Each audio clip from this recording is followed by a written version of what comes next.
Hi, everybody. Good afternoon. Yeah, sorry. Whew. Well, that was one of those days where you sit around for literally 3 hours for a 10-minute free trial and you get screwed. So, yay me. We would have started at 5:30, but yeah, got held up. I was still in the car. So, I literally got into the house 5 minutes ago. We're going to get started, though. Karen Reed, day 2.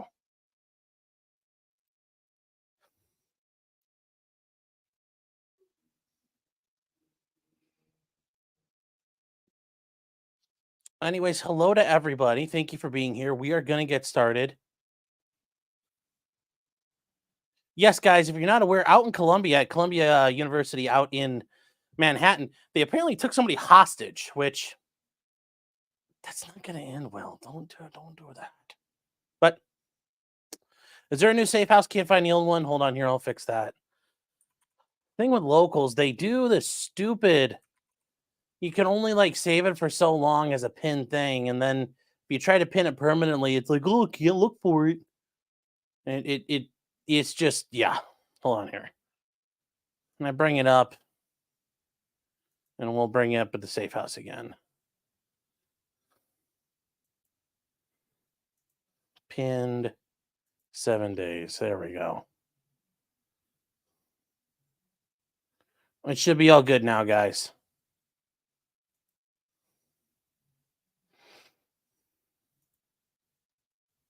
Let me know if it's not working. But yes, guys, we are going to do day 2. The sergeant now, but he was Officer Saraf at the time, is about to get cross-examined.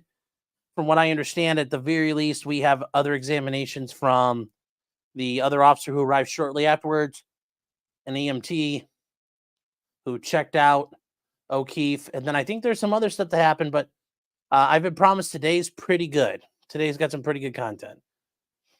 As we talked about yesterday, we've got some questions. We got some real questions.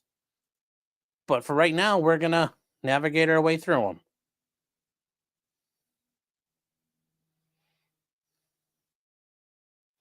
So here we go.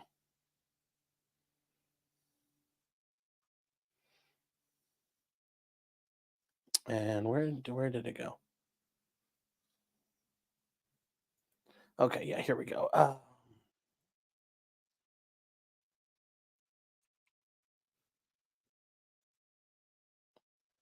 So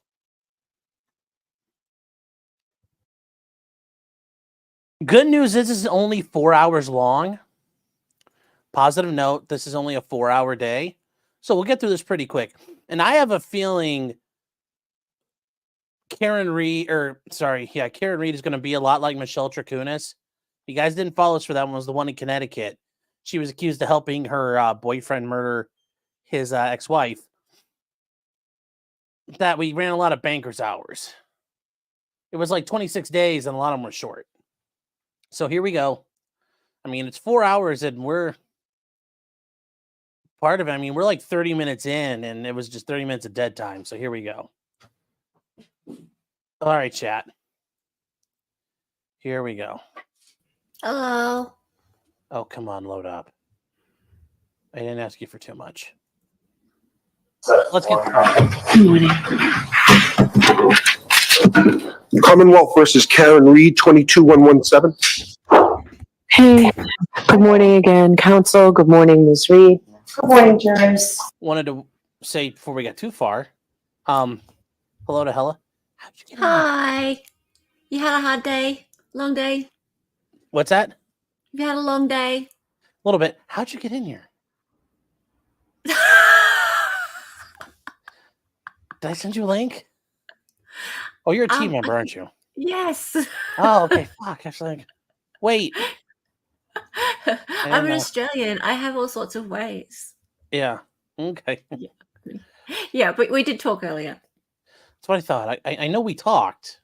Yeah. I'm like, what? I'm like, when did I actually send the link? No, we talked. Yeah. Okay. We talked. Oh, yes, also, I gotta do some library management saying I'm running out of room. How'd you get in? That was funny. Yeah, the fuck are you doing here? Boo! Guys, hella from Excited Utterance. The fifth best legal channel in Australia. The what best? The fifth best. Fifth best. What are the other four? I don't even know what for. I know what. So, all right, guys. So Okay. here we go. So Yeah. this is good, but I'm not going to give any spoilers away. Okay, so it's good. All right. Well, we got a whole group of people here ready to roll. So Let's go. here we go. They stopped at noon today, and they don't have court tomorrow. Well, that's good, because I got the court that took all day. I have to go back out there tomorrow. So today's the last day of Passover, which is interesting because a lot of attorneys, if they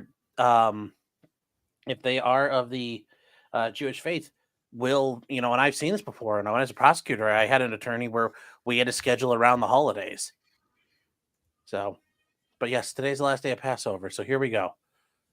Oh, all right. Where did I put it? All right, right there. All right, here we go. I appreciate everybody's commute today. Took everyone, I'm sure, a lot longer than we all anticipated. But we thank you for being so confident. I do have to ask you those same 3 questions. Was everyone able to follow the instruction and Wow, the sound got real quiet. With anyone yesterday? Everyone said yes or nodded affirmatively. Did the sound just drop off for everybody else? Mm-hmm. You also able to follow the instruction? I've just realized I can't chat. If I chat as you. I have to turn over Karen here. Reed, 22117. Okay. Good morning again, Counsel. Good morning, Ms. Reed. Good morning, jurors.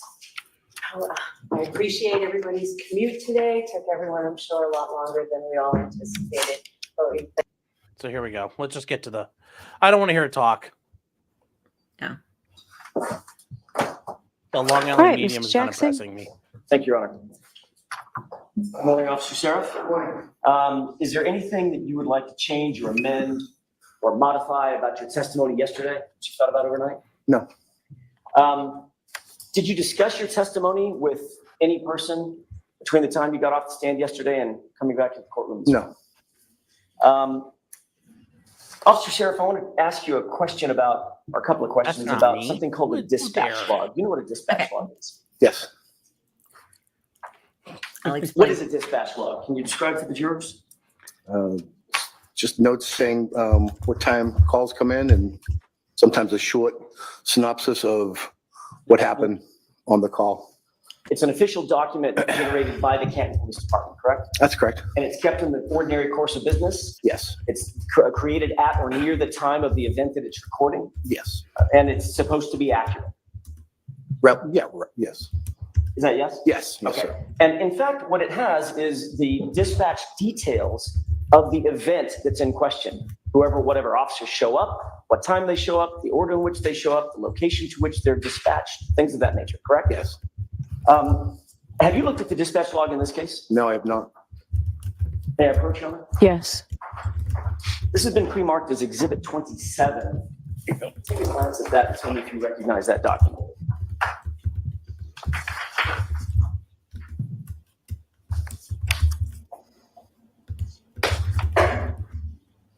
Yes, sir. How do you recognize it? It looks like the log in question. Oh, okay. So that's the dispatch log for what date? The 29th. Do you see your name somewhere on that dispatch log?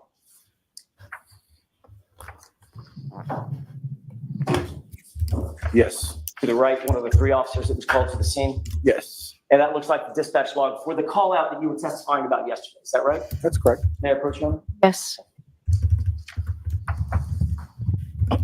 Your Honor, may I publish this as we Yes. discuss it? That is really small font. May I approach one more time? Yes. This is not an eye contest. That I would not. I should say. Oh, look at that. The magic of technology. All right. you can either look up on the screen or look at the dispatch log that's in front of you. I'll try to look at the one on the screen, but my eyes aren't that great either. If you look to the right, there appear to be 3 entries for the dispatch of the officers that were on the scene about which you testified yesterday, correct? Yes, sir. And in fact, it has this dispatch log shows that you and then Officer Mullaney and then Sergeant Good all arrived to 32 Fairview that morning within 7 seconds of each other, correct? That's what it says, yes. It actually has Officer Mullaney arriving first at 6:09:26. You see that? Yes. And you see that it also has 3 seconds later at 6:09:29, you arriving. Is that right? 6:29 it says. Excuse me, it's 6:09, yes. 6:09 and 29 seconds. Yes, I'm sorry, yep. That's okay. And then it has Sergeant Good arriving 4 seconds after you at 6:09 and 33 seconds, correct? Sure, yep. So all 3 of you, according to the official document generated by Canton Police Department for this event, has Officer Mullaney arriving first, you arriving second, Sergeant Good arriving third, all within 7 seconds of each other, correct? Correct. That is completely false, isn't it? Yes. Yeah, I was about to say, they your weren't there at the dispatch, same I'm time. sorry, your dash cam, correct? And clearly, we saw it yesterday. You arrive and there's nobody else on scene. Correct. Fuck.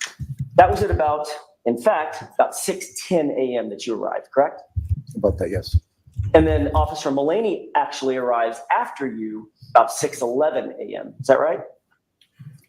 Yes. And Sergeant Good does not arrive, according to your own dash cam, until about 6:16, a little after 6:15. Yep. All right. So right off the bat, the official Canton Police Department dispatch log, one of the first documents generated in any investigative event, that's completely wrong, right? The times are, yes. Well, the times and the orders, right? I mean, not only did Officer Mullaney not arrive first, you arrived first. That's and correct. then he arrived. Sure, So that's 2 things that are wrong about just that, correct? sure. And then it has Sergeant Good arriving 4 seconds after you, which is also incorrect. Yep. He didn't arrive until about 6 or 7 minutes after you, right? Sure. All right. Have you reviewed this document in the past? Yeah? No. You've never seen the dispatch log? Really? Did you ever seek to make sure that the dispatch log that's so important and so vital in an investigation was actually accurate before it was turned over to the defense, for instance? No, I didn't. All right. But without that dispatch log, without your dash cam, we would be. Real quick, a dispatch log. I get the defense is doing what they're doing here. Dispatch logs really aren't that really important. Just saying. But I get it. That's impressive that it's completely wrong. That's a big deal. That's a big deal. I'm curious to see where this goes. My interest is Be relying on your dispatch log to be true and accurate. Is that right? Other than what I'm saying that what happened, correct. And do you think it's accurate otherwise? Yeah. Not in order, no. It's not. Not in order, no. Other than In the time. order and the time that the officer's responding, is it correct in all other respects in your mind? Can you rephrase? Sure. Say it one more time. Let's take away the order and the time that the officers responded. Ignore that. Mhm.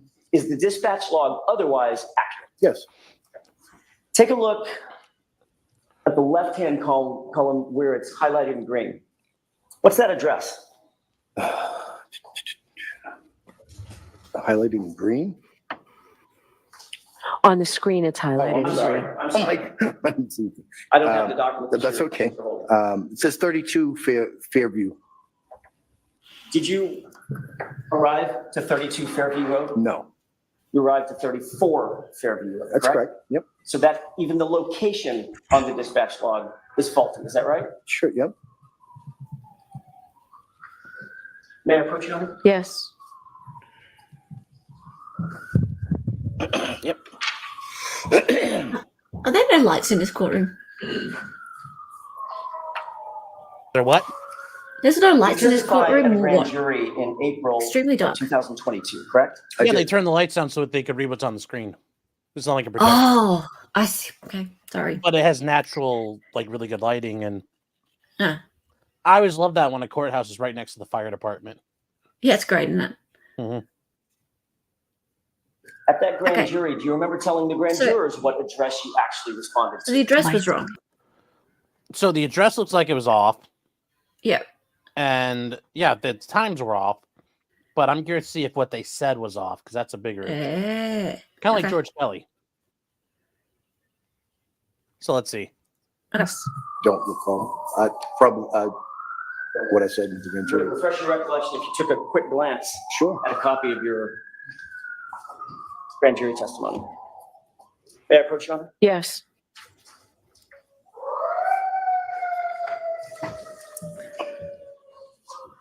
Thank you. Officer Saraf, I've done you the favor of highlighting a page on page 9. Where did you indicate to the grand jurors that you actually arrived? It says 35 Fairview. I know what it says. I'm asking if it refreshes your recollection that you actually testified under oath that you responded to 35 Fairview Road. Yes. And that is incorrect as well, isn't it? Yes. May I approach you, Honor? Yes.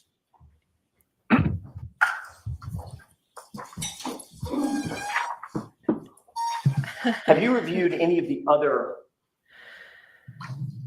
officers' reports that relate to your dispatch out to the location that you've been testifying to? No, I did not. Did you ever review Sergeant Good's report? No. Are you aware that have you ever discussed with Sergeant Good that he wrote in his official report that you responded to 32 Fairview Road? No. And of course, we just talked about the fact that the dispatch log lists 32 Fairview Road and not 34 Fairview Road, correct? Correct. So none of the initial police reports, not the dispatch log, not your police report, apparently not Sergeant Good's, list 34 Fairview Road as the actual location where you responded that morning, correct? As far as I know, yes. Yes, sir. Was there an effort on your part or anybody else's, to your knowledge, to mask the actual address of Brian Albert's house as 34 Fairview Road? No. No. All those were just mistakes. Yes. Good question. Oh, so they're getting right. Wow, he got right to it. I wonder if any of these cops know the people that were in the house that night. I hope they get to that, because those are some of the questions I would ask. Say, do you know any of the names? That was sweet. And then I would ask them if they know the name. Like, well, normally a lot of the prosecutor probably should have objected for foundation there, and he didn't. He let them get that in. He Yep. should have. I would have. There's no foundation has been laid to have knowledge of this. I would have immediately objected. It probably would have been sustained. He had developed foundation, but they let him jump to the meat. Uh-huh. And yeah, I mean, is he going to say, do you know the names of these people that were there? Well, yeah, they're all cops. Bam. But let's see what I'm curious to see what happens. Yeah. This is good right now. It's good. Over and over and over. Yes.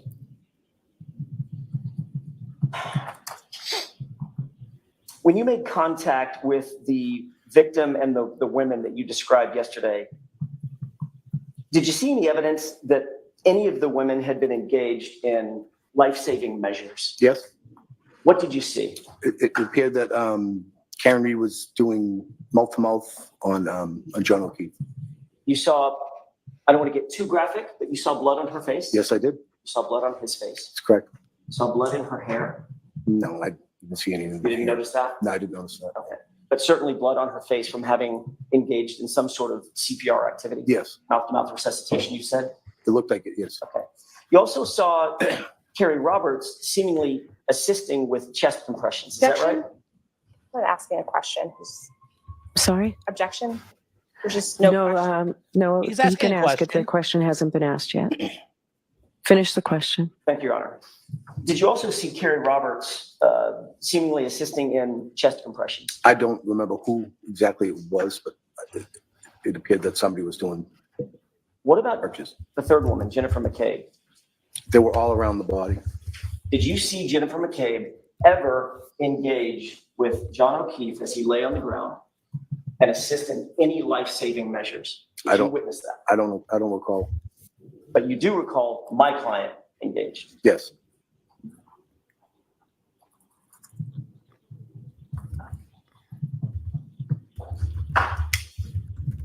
Isn't it true that Jennifer McCabe pulled you aside while my client and Carrie Roberts stayed with John O'Keefe and began engaging you in a conversation? Yes, And she was providing some sort of a narrative to you, correct? correct. While the other two women are trying to save John O'Keefe's life, she's talking to you. For brief seconds, I would say. For brief seconds. Yes.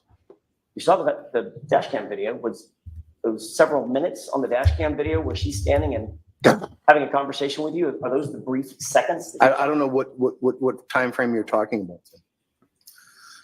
Right When after- you showed up and the dead Right guy after was I got there. Correct.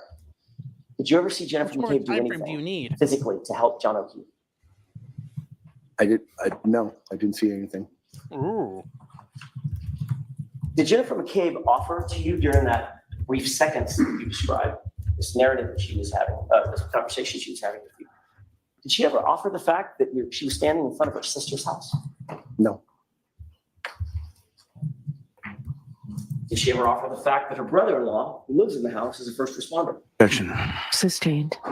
Ooh. See, now we're getting to it. Were you Now we're getting apprised to at it. any time while you were out there that the homeowner was a first responder?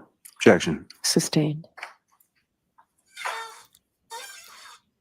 Note how they don't say what objection it is. I know, but I know what they're saying. I know.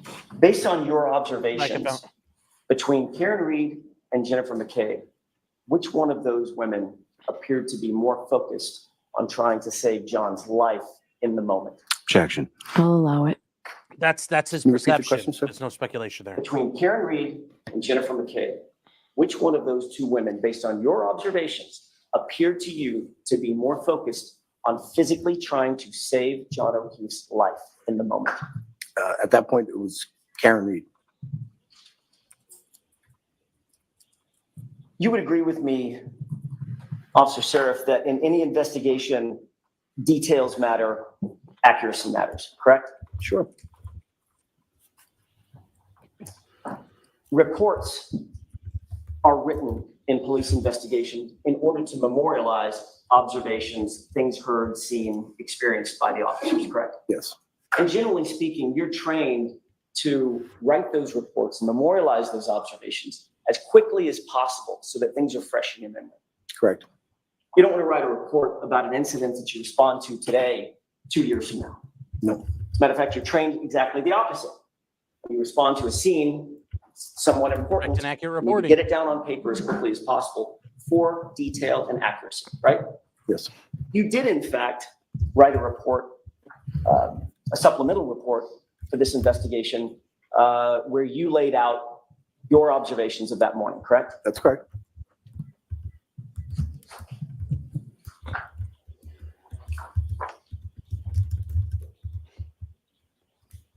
These are called incident reports, correct? Yes. I'm holding what appears to be a multi-page document that is entitled an incident report. May I approach? Yes.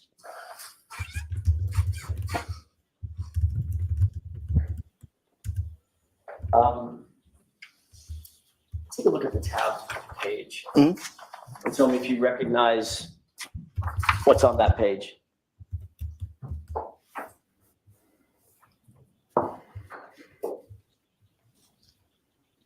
I'm sorry. Do you recognize that? All I'm asking you is, Oh, you yes. recognize that as your report? Yes, yes, sir. Okay. Sorry. Did you write that? Yes, sir. When did you write that? I believe the morning of, So that would be January 29th, that's correct. a little bit later in the morning after you left the scene. Yes, And you were reflecting back on what had just happened minutes or hours before, correct? Yep. And you were trying to be as truthful as possible, correct? yes, You were trying to be as accurate as possible, yes, as comprehensive as possible, yes, and as thorough as possible. yes, You wrote in that report, quote, Karen Reed kept screaming, "Is he dead? Is he dead?" She was severely distraught and not able to tell me what happened. Correct? that's correct. May I approach? Yes.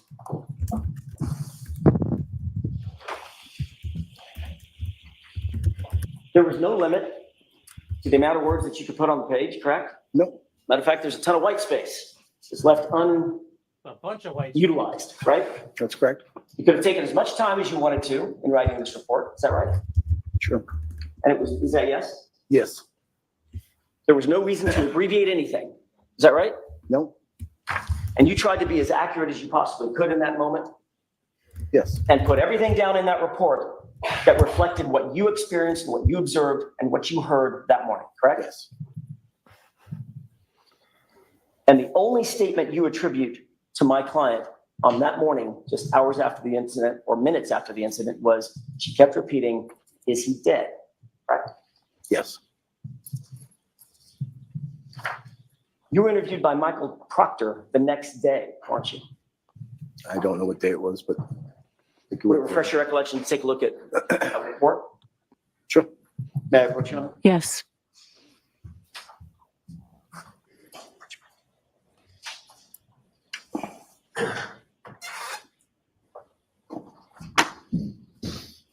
Take a look at that report that's dated March 15, but reflects an interview on January 30, and then tell me if you recognize it.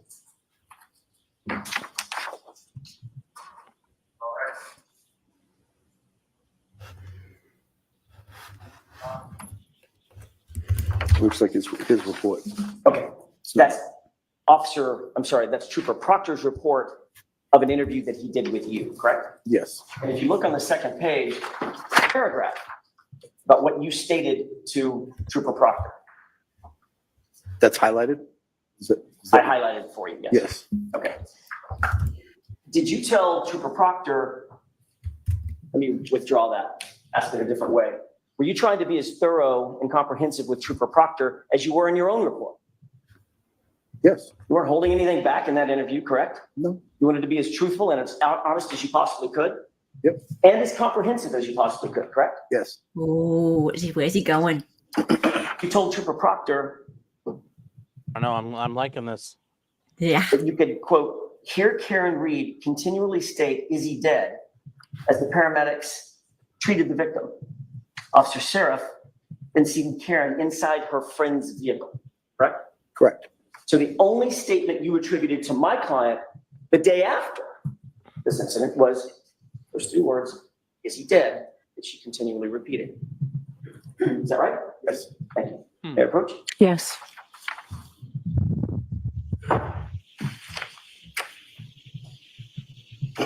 For the kill. Here we go.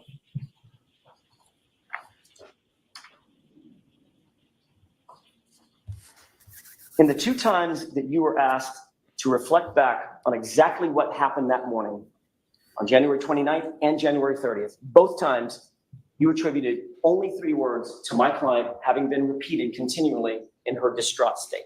"Is he dead?" Right? Yes. And she wasn't saying that calmly, I'm assuming. No, Matter of fact, you used the word she was severely distraught. Is that right? that's correct. When you say severely distraught, we saw part of that on your dash cam. She was emotional, Yes. upset, Yes. focused on John, Yes. trying to save his life, Yes. and asking, what was the question that she asked? Is he dead?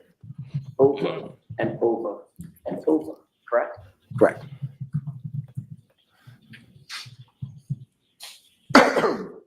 Then you were asked to testify in April of 2022, April 14th of 2022, at a state-run grand jury by the Commonwealth. Uh-oh.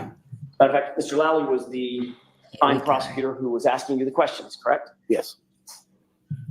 Between the time you wrote your report on January 29th and you gave a statement Oh, shit. officially on January 30th, between that time and when you testified in April of 2022, do you have any meetings with anybody from the Massachusetts State Police? No. Do you have any meetings with Mr. Lally? No. Did Mr. Lally put you on the stand without talking to you first? No. For this trial? Nope. I'm just, the dates in question are up to April 14th, 2022, at grand jury.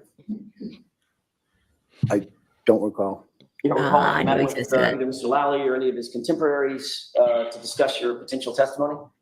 Not. I don't recall meeting with him for that. No. One time I met with him in his office was a couple of weeks ago with this. In preparation for this testimony? Correct. But your testimony now is that he didn't meet with you or you did not connect with him to discuss your testimony before the April grand jury? I don't recall. When you did testify in that grand jury,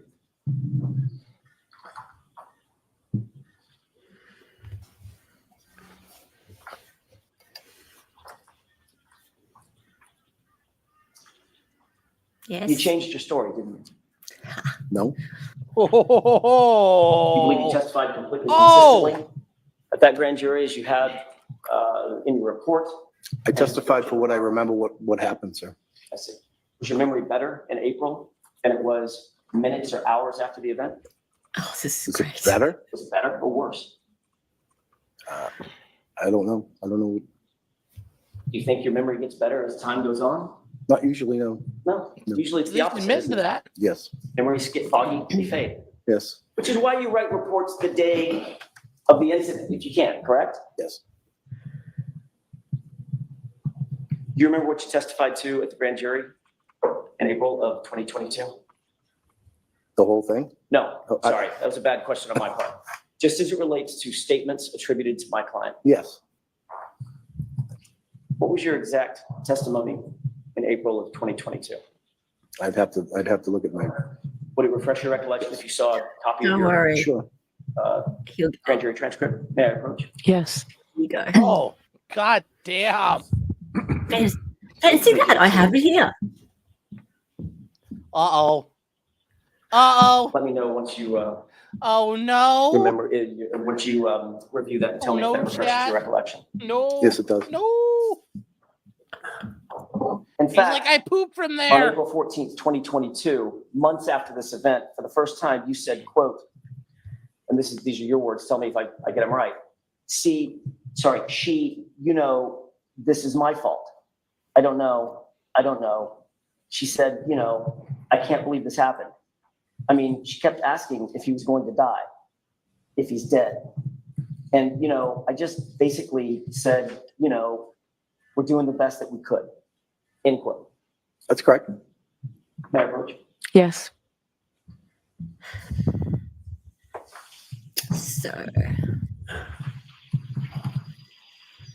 So in April of 2022, for the first time, you attributed the phrase, "This is my fault. I can't believe this happened," to my client, correct? That's correct. But nowhere in your official report did you say that. That's correct.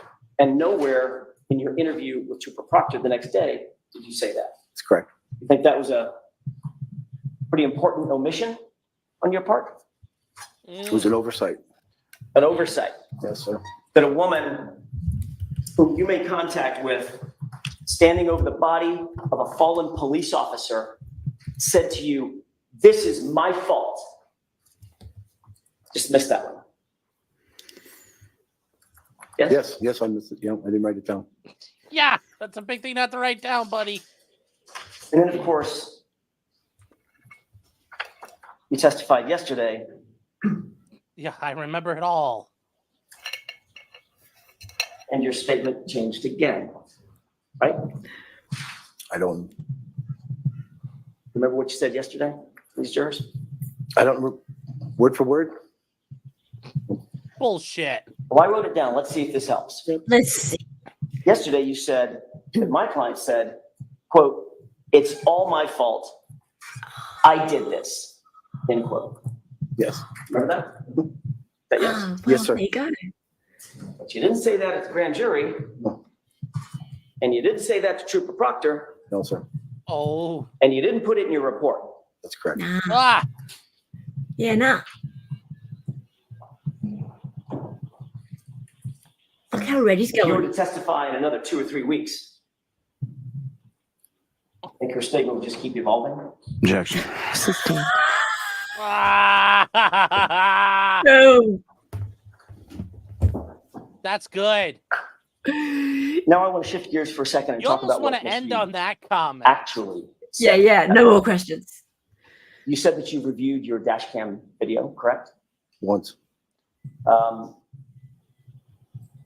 you remember when you arrived, one of the first things out of your mouth was the question, "What happened?" Yes. That would be a natural question to Sure. ask. Yep. trying to assess the scene and assess the situation. Absolutely. And you would want to listen closely to what that answer was, correct? Sure. Ms. Reed did in fact answer you, didn't she? I don't recall what you said.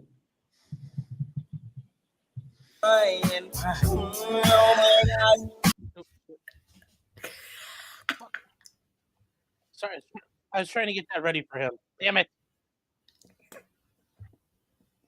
I was trying to put that together for him at the time to time that right. Just Yeah. for later after he gets done. Oh, There you brilliant. go, guys. We've already agreed that details matter in any This is going to be investigation. perfect. Absolutely. They certainly matter in this investigation, correct? Yes, sir.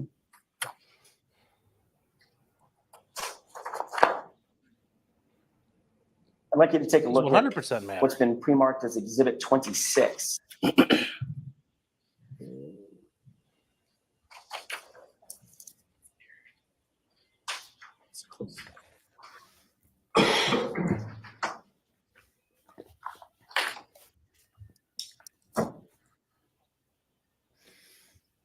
This is great questioning. This is really brutal. This is a It's so good. 3:50 runtime. I'm not looking at the actual. I'm not looking at the actual time of day over here. I'm looking at the runtime, which is down at the bottom. So if Mr. Bates, you could put this. Can you pause it?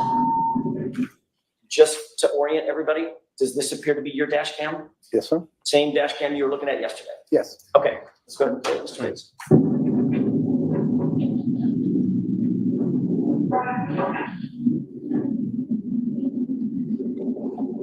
And pause it.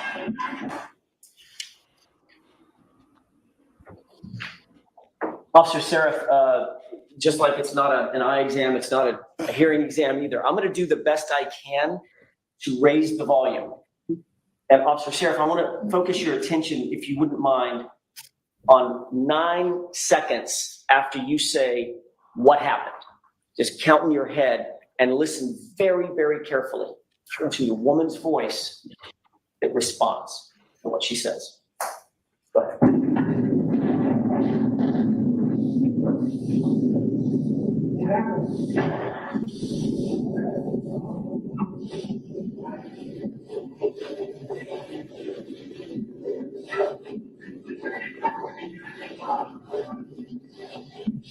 Awesome. Very, very hard to hear. Have you listened to that before? No. Does it appear to you that she said, my boyfriend, I left him and he never came home? I couldn't understand anything. Okay. Let's replay it one more time.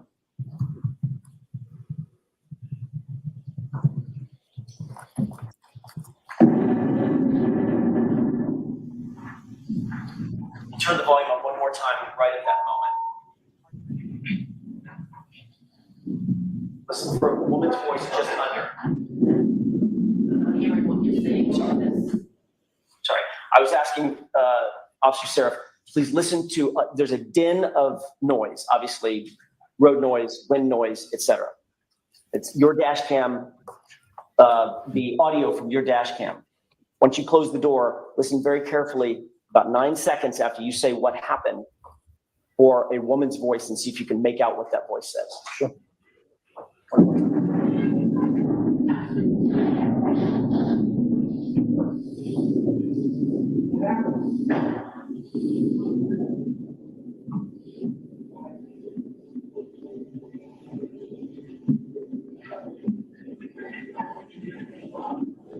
Stop. Did you I hear? can't tell what she I said. left him and he never came home. I couldn't understand what they were saying. You couldn't understand that? No, Do you want to hear it one more time? No, I don't think it. no. Wow. Turn the lights Like, on, nope, please. we're done. Now, if my client had said, my boyfriend, I left him and he never came home, would that be something that you would find important to put in your report? Objections. Sustained. Normally, yes. Let's move to another area of the dash cam video. I want to keep playing it at the 28-minute mark, 28-minute and 20-second mark or so. So can I see counsel sidebar for just a minute, please? Ooh. Judge is a little fired up. Mhm. Interesting. Auntie I- Bev. I don't know. This is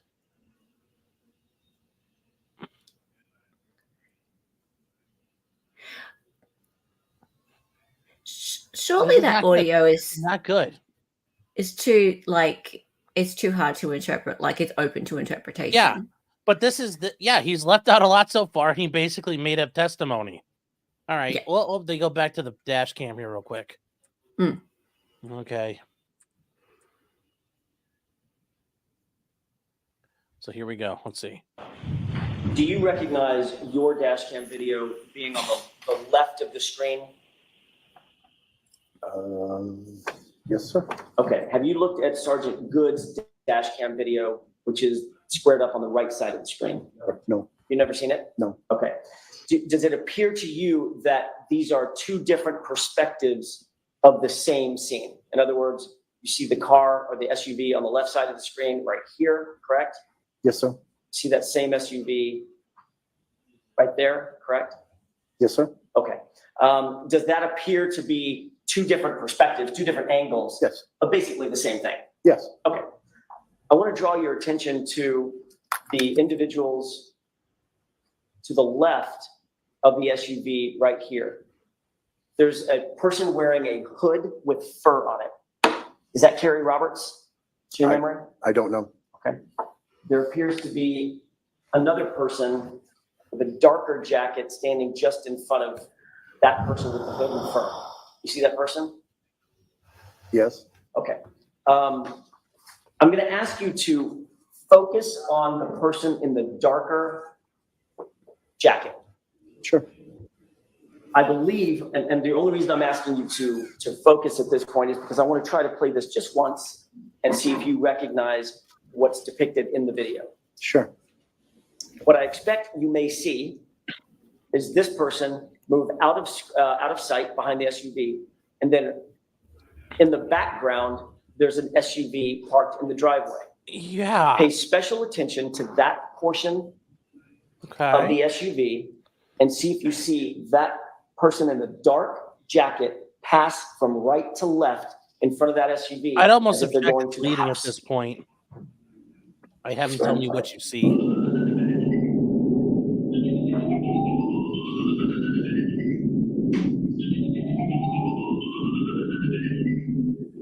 Somebody just appeared.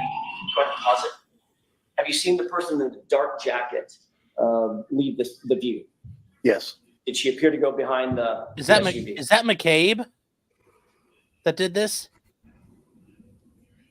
Ooh, Yes. Okay. fuck she Go up ahead to? and play it. Guys, that's his cell phone in his car ringing. Go ahead and stop track. That's a And gay now I'm going to ringtone. ask you And guys, as far as like leading him, if you have an exhibit, it's let him, Your Honor, let him see. Did you see that lady? What did she do? Yeah. That's where I would object as a prosecutor. So, like I said, there's things you can, the prosecutors let him just do kind of whatever the fuck he wants, which is interesting. But yeah, that's, oh boy. draw your attention Sketchy. to that car with snow on it. Pay special attention to that car as the film continues to run. Go ahead.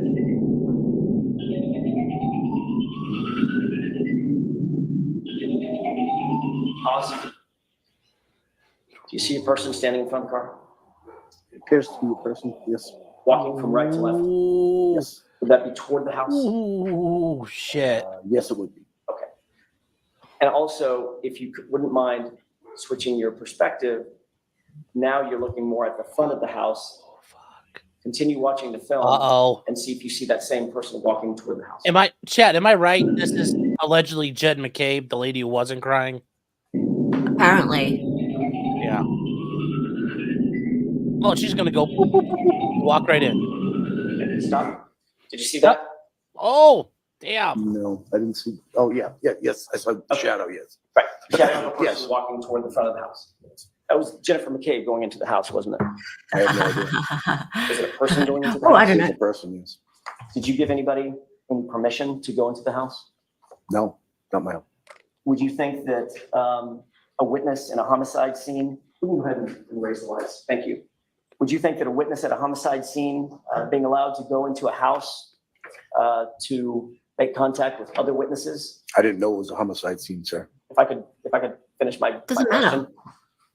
Do you think it's appropriate for a witness at a potential homicide There, scene, that's even better. A an dead unconscious person scene, whatever, crime scene, Yes, to make contact with other There you witnesses go, and clean begin it up. discussing the situation unsupervised? can you rephrase that question, sir? Do you think that's an appropriate thing to have happen?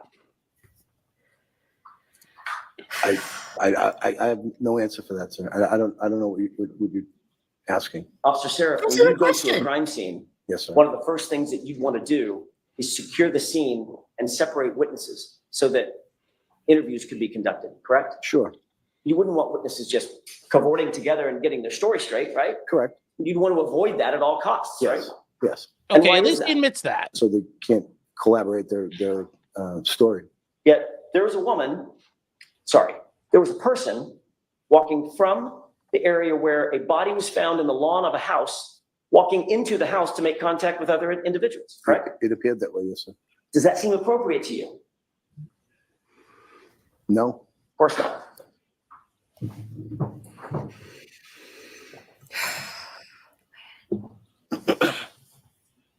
We've talked a bit about what you did and didn't hear at the scene from my client. At any point when you were at that location, did you hear my client repeating the phrase, "I hit him, I hit him, I hit him, I hit him"? she said, I hit him? No, I didn't hear that part. You You said never that heard her yesterday. Whisper it, yell it, say it, or otherwise. Not that I recall. You said that yesterday. If you had heard that statement, you likely would have written it down, wouldn't you? You probably would have fucking arrested her. Yeah. You likely would have reported that to Trooper Proctor the next day, wouldn't you? Yes, this Yes. crime scene is not secured. There's You nothing likely would up. have mentioned it in your grand jury testimony, correct? Yes, And you did none of those contaminated. things because you did not hear that statement, correct? I did not hear that, no. Sir, you were at 34 Fairview for more than an hour before you cleared the scene, right? Yes, sir. You were at the location of the body of John O'Keefe. Yes. In other words, you just didn't stay in your cruiser. You walked out to where John O'Keefe was. No, I was in my cruiser at different times. I Must have been a bad question. Okay. You didn't just stay in your cruiser. At points, you got out of your cruiser, walked over, made contact with the women, and you were standing next to the body. yes, And you were obviously looking around. You noticed some footprints, yes, and you even noticed some lack of footprints. that's correct. So you were being observant at the area of the body Yes, and the area adjacent to the body. yes, You were looking for anything that might have been out of place, yes, anything of any evidentiary value, correct? yes, You never saw or otherwise observed, located a single piece of taillight material, did you? no, You certainly didn't see 45 pieces of broken plastic or taillight material, did you? no, You never located or otherwise observed John O'Keefe's missing shoe no, or any Oh. other clothing of his. I didn't, no, Officer Saraf, did you ever think to look inside the house for no, that missing shoe? no, That never crossed your mind? no, You think that might have been a smart thing to do at the time? Objection, Your Honor. Rephrase the question. Sure. Do you think that would have been appropriate protocol when dealing with a body laying on a lawn that is partially unclothed to look inside the house of the lawn? no, You didn't think that would have been an appropriate protocol no, for you or anybody else? no, Obviously, you did not conduct a search of that house, did you? no, And you're aware that to this day, no law enforcement officer ever conducted a search of that house. I'm not aware of. What? What? Yeah, just a moment, Your Honor. Yes. What? Yep. He was in the house and they didn't search it at all at any point. I mean, I guess Yeah, they're well- cops, but Well, what? he's a cop. Well, wow. Why would you search a cop's house? Jeez. Porcelain Thunder says hard to draw a chalk outline in the snow. Yes. Oh, damn. This is delicious. This is well worth the wait. This is well worth the wait. Oh my God. We're not even thrown in the towel yet. We're not even the TKO. It's still going, chat. Yeah. And Haley, Wolf, you're right. Like Bev, she does look a bit silly letting it get to this point. At this point, don't you think? Sunshine saying even if she did, I'd vote NG based so far. Yeah, at this point, I'm in the I don't care, not guilty. Hold on, what are you saying? Where do you see Haley?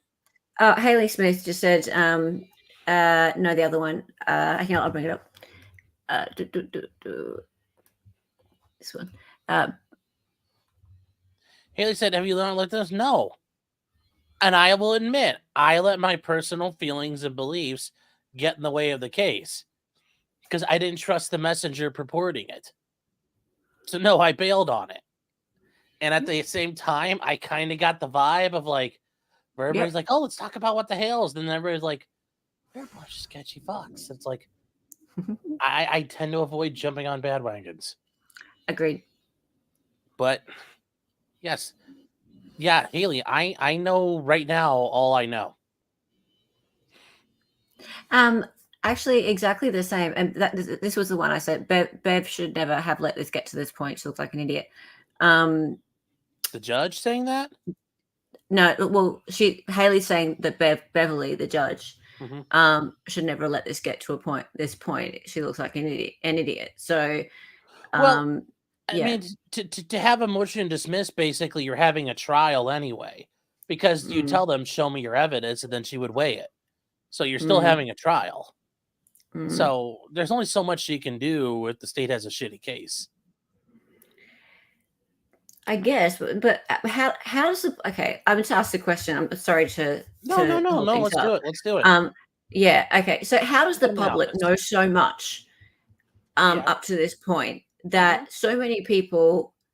Okay. Like Haley's saying, we know so much that this judge doesn't come out and say, "Hey, look." Yeah. Because her job's not to focus on the outside world. Her job is to say, "What are you guys bringing?" And then, like I said, here's part of the problem. In the middle is you have a dumb fuck like Turtle Boy running around going turtle, and like witness intimidating and manufacturing exhibits and getting arrested. See what the judge said? Fuck all this nonsense. Like Turtle Boy didn't help. He made it fucking worse. But remember, the judge's job, the jurors don't go out and independently research. But it's also not her job to go and do that. She's supposed to be fair and impartial. Because how does she know what she finds out that's good? She's like, oh, well, this Turtle Boy guy seems really legitimate. No, you don't do any of that. That's not her job. Both sides present their evidence. So that's the point. That the judge can't go out and do her own research. You don't want her doing her own research. Let's say she gets it wrong. But what Aaron Hacker said, this stuff has actually been 5 or 6 pretrial hearings. Yep. Yeah, but I don't know the totality of everything that was in there. But even then, there have been 5 or 6 pretrial hearings where they laid out everything. Like, did they go through exactly what this guy's gonna say? Like, that's what I'm saying. So, like, if it hasn't been done yet, that's where you get to that issue. So that's all I'm trying to say there. Yeah. Anyway, yeah, that's part of the reason why the judge, she can't go run around, because let's say Turtle Boy came running around saying Karen Reed's guilty, and the judge is like, yeah, you know what? I believe all this shit. Fuck this girl, guilty. Like, that's the risk you run too. So it's not just the idea of like, oh, good people are going to be out there saving her. people might be trying to frame up Karen Reed. You don't want the judge touching any of that stuff. Fair. Yeah. Aaron's saying, nope, not at all, but they have revealed enough for the public to know stuff is shady, and that's fine. But there's only so much the judge knows until it's time. That's fair. Because let's say the judge says, you know what? We had the hearing, and she's like, you know what? I think she's fucking guilty. Like, everybody here would be like, oh my God, how dare she prejudge? But if she had come out and said, you know what? I don't think she's guilty, everybody would be like, oh my God, we want to, like, tongue out her asshole. That would have been the opposite answer. That would be the opposite answer. You know, everybody in chat would be like, hold on, Judge, I saved you a seat. Like, you know, I'm just trying to say there's a bit of schizophrenia that goes on here. Just a bit. Just a wee little bit. Just a little bit of tonguing out of the assholes. Hey. Look at me. I don't eat salads. So there, I'll just leave it at that. Yep. Thank you for answering. Oh dear. You know the neat thing, Hella, do you have Olive Gardens in Australia? Olive Gardens? Olive Garden, the restaurant. So it's a shitty Italian chain restaurant. Mm-mm. Okay. Well, like they do unlimited soup, salad, and breadsticks, and they come by and toss salad at your table in front of you. They toss it, do they? You don't want people tossing in front of you. Yeah. No, thanks. Okay. Yes, Charlie, I do eat salads. I was trying to make a joke.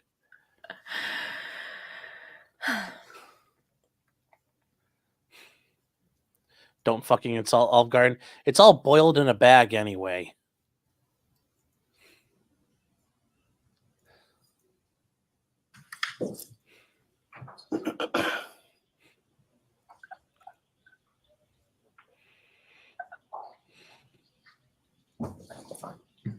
No further questions, Your Honor. Thank you. Anything, Mr. Lally? Oh, wow. They're leaving that? Briefly, Your Honor. Okay.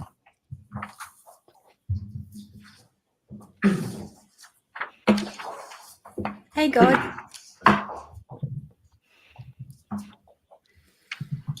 Hey, David. Morning. You were asking questions, you were shown a dispatch log, is that correct? That's correct. And dispatch log, as far as the Canton Police Department is concerned, are you aware of sort of how or when or who creates that? Yes. And can you explain to the jury sort of how that document sort of comes into being? So when a call comes in, an officer is at the desk, and usually the first thing they would do is dispatch, get people going to the scene, and get everybody rolling as far as if they need FD, police, whatever resources they need, and basically then type in what the call is and who's going. So fair to say it's more important to get assets allocated to a scene, especially in the case of an emergency, which is why someone's calling 911, than to ensure that the dispatch time is correct down to the second. Absolutely. Now,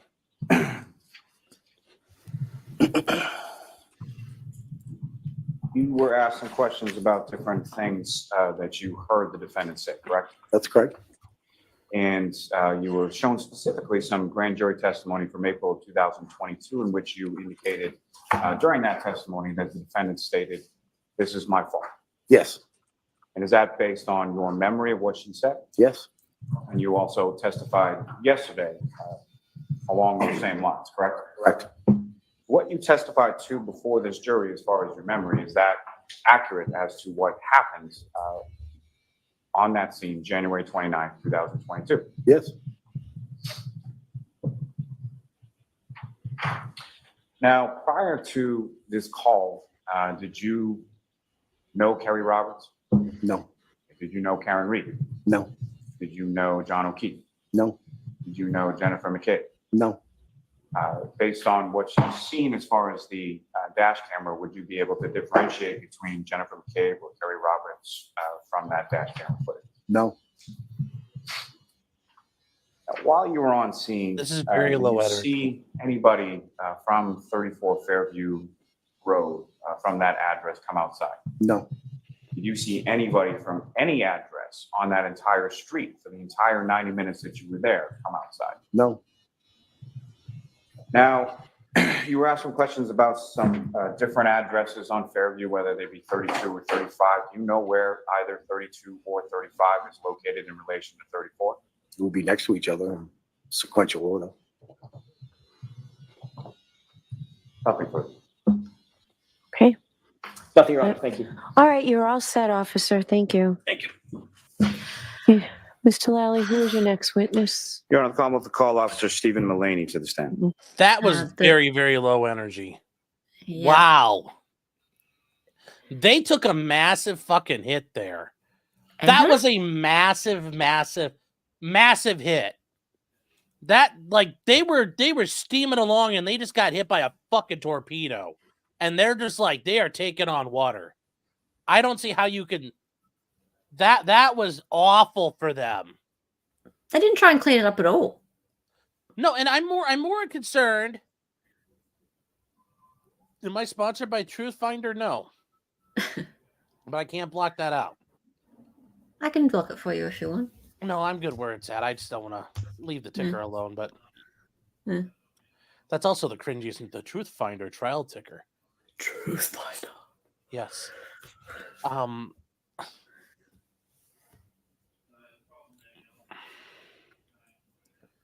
If I'm the state and I know that's going to happen, I would have had my guy fully prepared for that. And I would have come back with that. And I mean, he just says, well, is that just your memory now and you're doing the best you can? Yeah.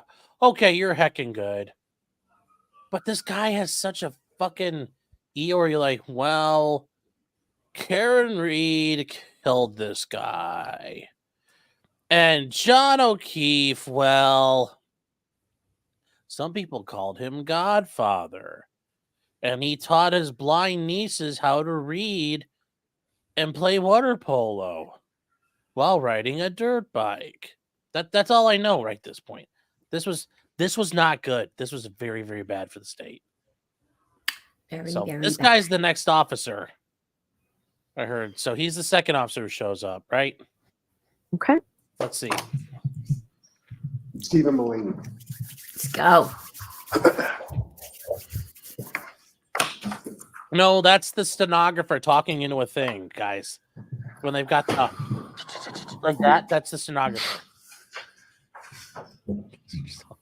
A giant ball of garlic.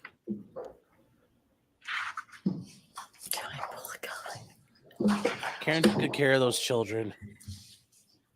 Hmm. Little boy's like a Kiwi farmer. He's farm. Maybe. That's you can ask Noel about that one.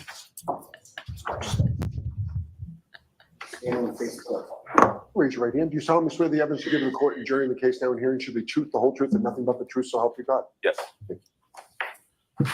You can stand or sit, sir, whatever is more comfortable. Just make sure you speak into the microphone, please.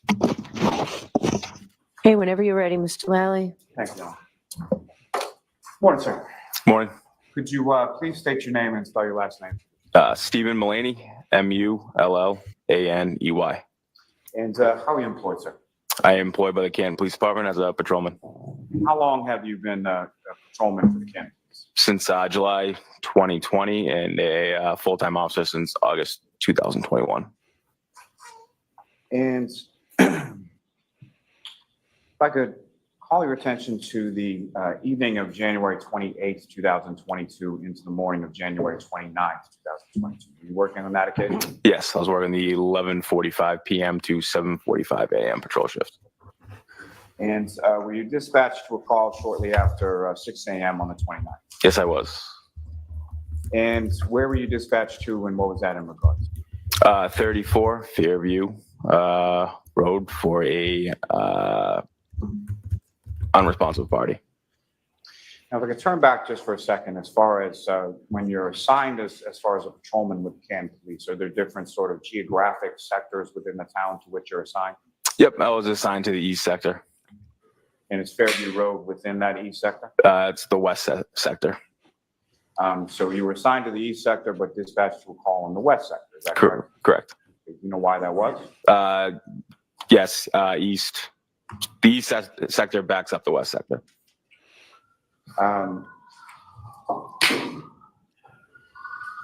Prior to this, on the 28th, going into the 29th, were you Why aware? don't you hold on a minute for the. Okay. Go ahead, Mr. Lally. Oh, thank you. So on the 28th, going into the 29th, what, if any, awareness did you have as far as the weather forecast or sort of what was predicted as coming? I believe around midnight it began to snow. And that's while you're on shift, is that correct? Yes. When you're on shift and you're on patrol, particularly when there's a weather situation as far as snow or something like that, what is it that you're doing on patrol? Well, I stayed in the parking lot that shift, so didn't get stuck anywhere. And as far as the snow that was predicted and the snow that fell, how much precipitation, what kind of a storm was it? Well, by the morning it was pretty heavy snow. And by the morning, by what time? Around 6 a.m. By the time that you were dispatched to that call, we were just talking about the snow was picking up and getting heavy. Yes. And as you were, so you were at the station when you received the dispatch, is that correct? Correct, yes. And about how far away is Fairview Road from where you were at the station? Mile and a half, 2 miles. And can you describe to the jury sort of the route that you took going from the station to Fairview Road that Yep. morning? I took a right onto Washington Street from the station, and then I took a right onto Dedham Street from Washington Street, a left onto Cedar Crest from Dedham, and then a left onto Fairview Road from Cedar Crest. And so Fairview Road runs sort of between two other more major roads in Canton, fair to say? Yes. And you mentioned Cedar Crest, is that correct? Yes. Cedar Crest is off of Dedham. Correct. And so what is the other sort of major road on the other sort of intersecting side of Fairview Road? Chapman Street. So when you're coming from Cedar Crest onto Fairview, about how far into Fairview is 34? 2 houses down on the right. So the house would have been on your right, is that correct? Correct.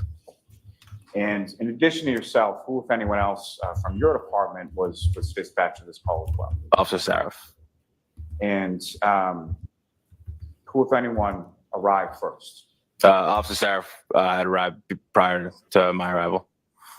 And Officer Saraf, as far as which direction was his cruiser facing? The same as yours, directly at yours, or something else? I don't recall. You recall seeing Officer Saraf during your en route time, sort of between the station and arriving on the scene? I do not know.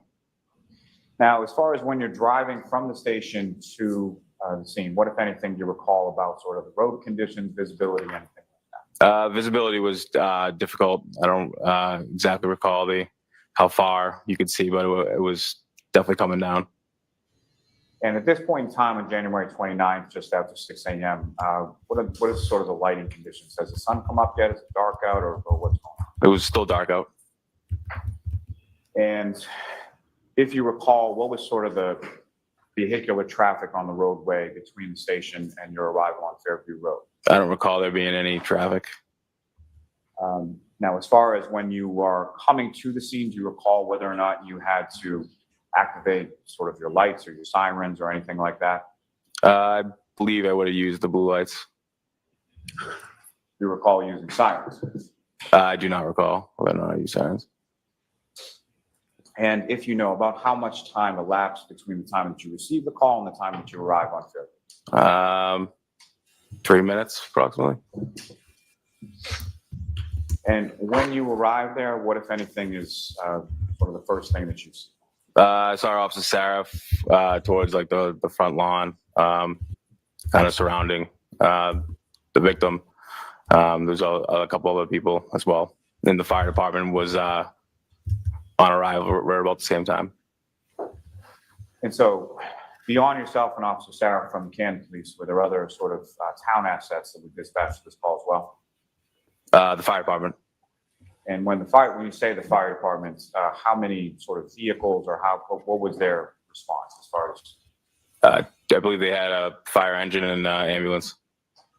And do you recall if the fire engine and the ambulance came from sort of the same side as you from Cedar Crest, or did they come into the scene from the same, from the opposite side as far as from?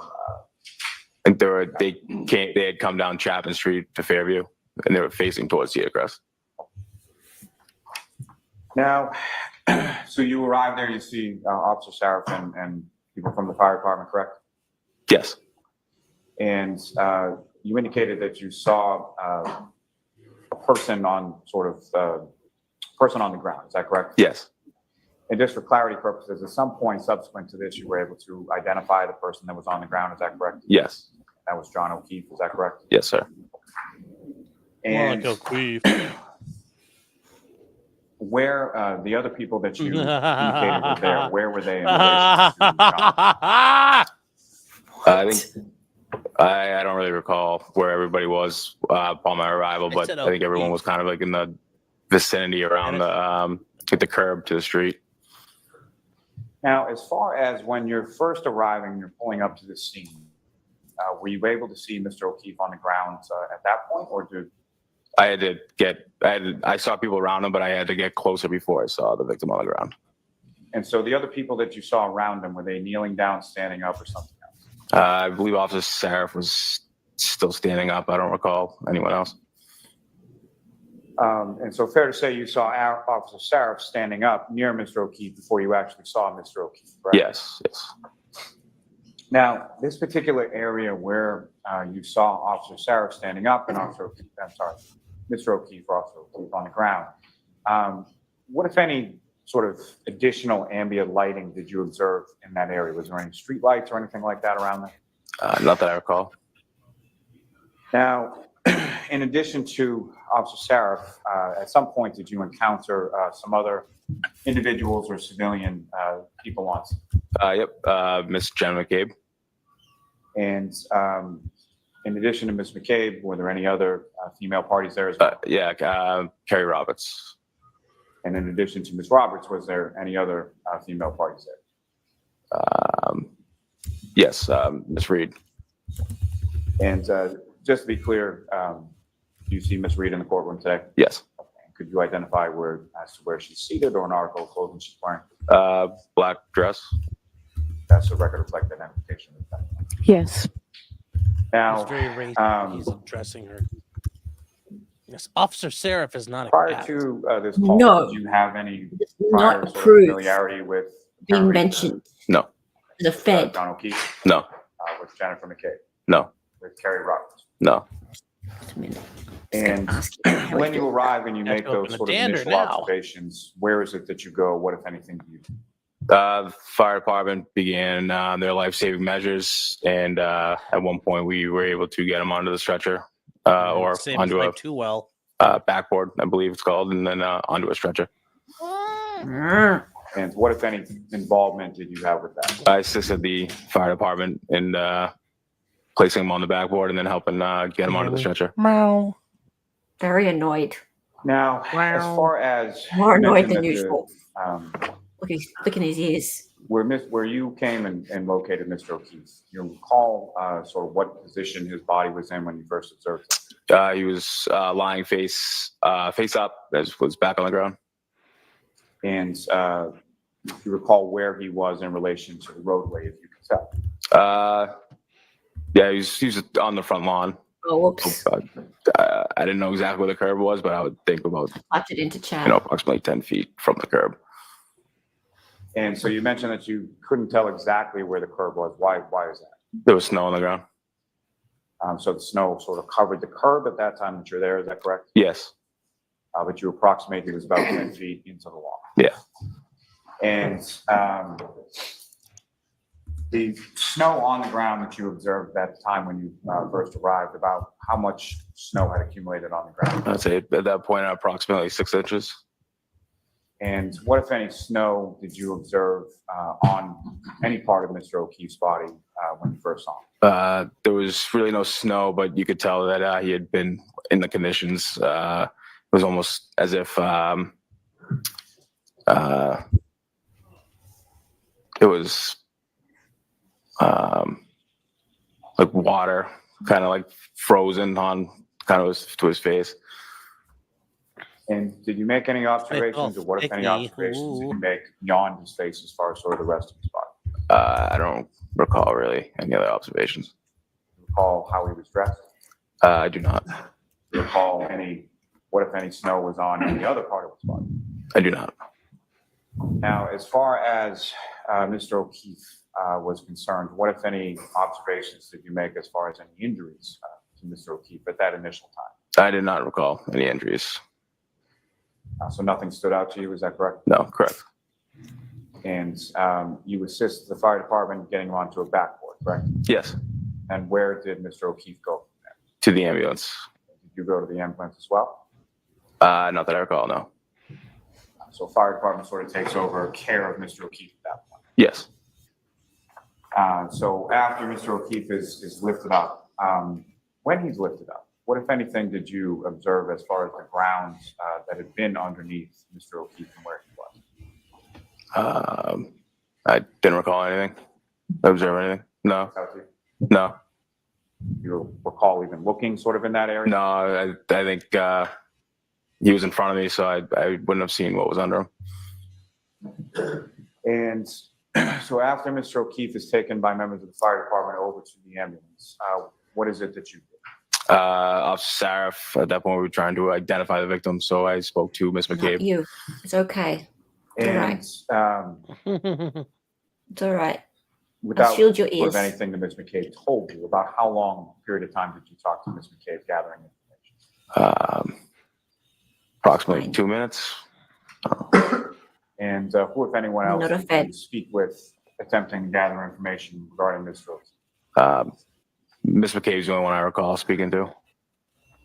Now, as far as the defendant, Ms. Reed, what, if anything, do you recall her sort of doing as you're on scene and as you're going about what you're trying to do? She was screaming, "Is that my boyfriend? Is he dead?" When you say screaming in a fairly loud voice, correct? Very, very loud, yes. And as far as that sort of phraseology, as far as is he dead, how many times was that something she said? Once, more than once, or something? Repeated many times. Okay. And with the same sort of volume that she had said it with, as you Still not described the first guilty. time? Yes. Still not guilty.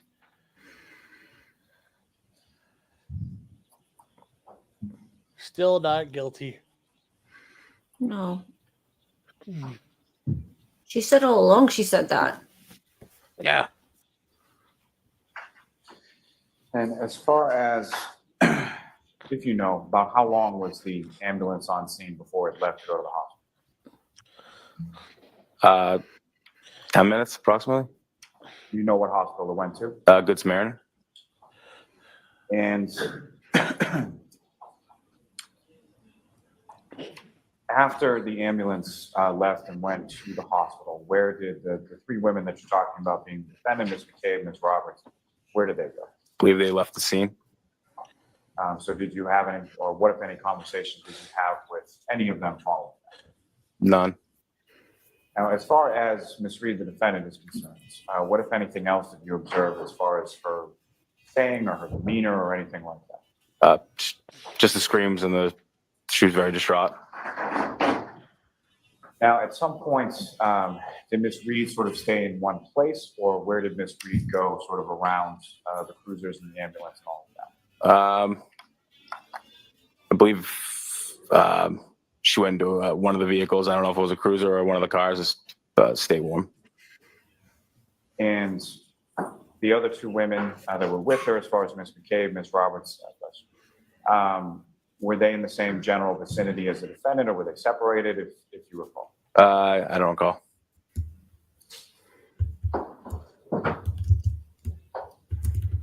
Now, at some point after they had left the scene, what, if anything, were you advised by your dispatch in regard to Ms. Reed? We were dispatched that, or Control had advised us that she's making suicidal statements. And so based on that, what, if anything, did you or the other officers that you were on scene with do at that point? I don't recall exactly who, but someone had called Ms. Roberts to have Ms. Reed come back to the scene, and we section 12 there. And so about how much time elapsed between the time that you learned that from dispatch and the time that Ms. Reed arrives back on scene with Ms. Roberts? 5 minutes, approximately. Now, you mentioned that there may have been other officers on scene, correct? Yes. So in addition to yourself and Officer Saraf, who, if anyone else from your department, arrived on scene while you were there? Sergeant Good arrived, Sergeant Lank at the time, and Lieutenant Gallagher. And when was that in relation to when yourself and Officer Saraf arrived on scene? Sergeant Good was there shortly after, and then Sergeant Lank shortly after him, and then Lieutenant Gallagher after that.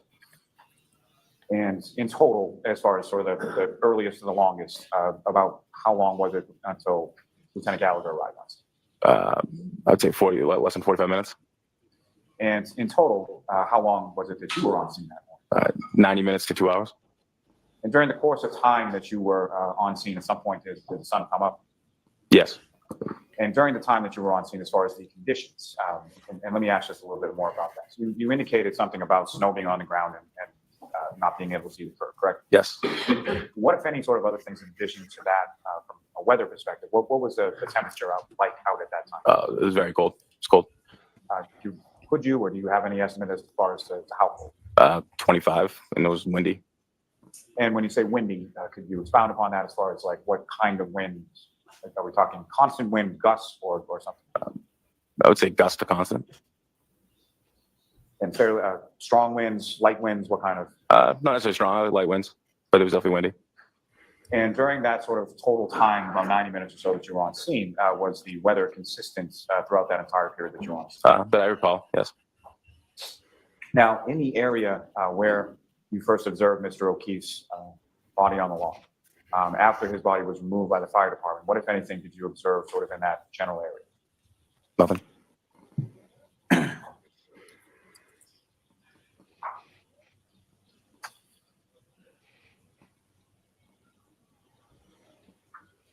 Now, again, you said that Ms. Reed was brought back to the scene or around Fairview Road at the same time by Ms. Roberts, correct? Correct. You know where she went from there? She was transported to Good Samaritan. Different ambulance than had taken Mr. Correct, different ambulance, yep.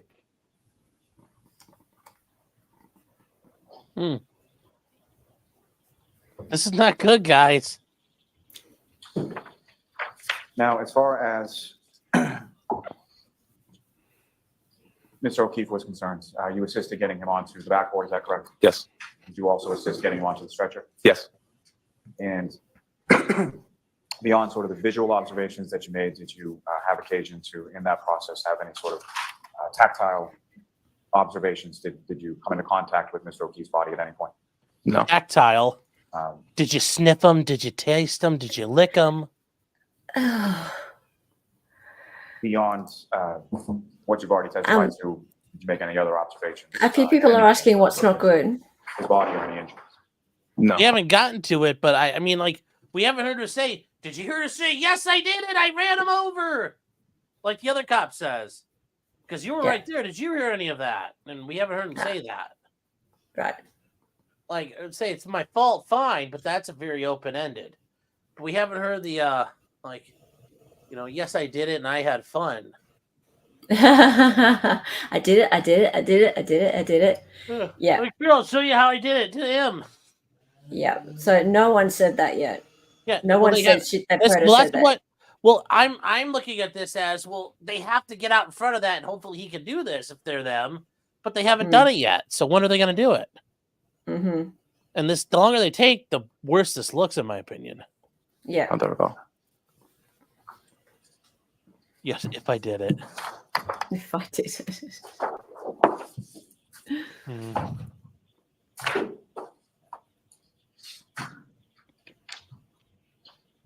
Sir, I'm going to direct your attention up to the screen over here. Ms. Gilman, if you could just put up Exhibit 25 and just sort of pause it as soon as it comes up.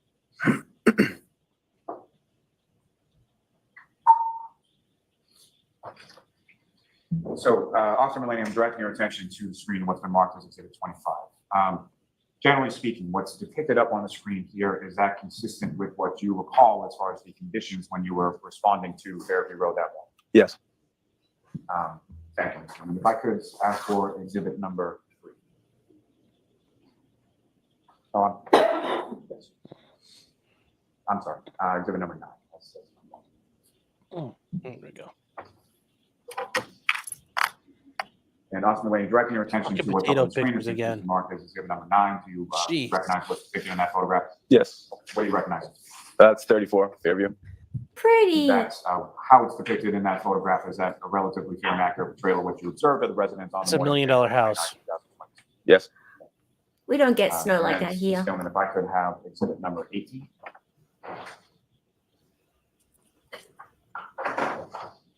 Very pretty.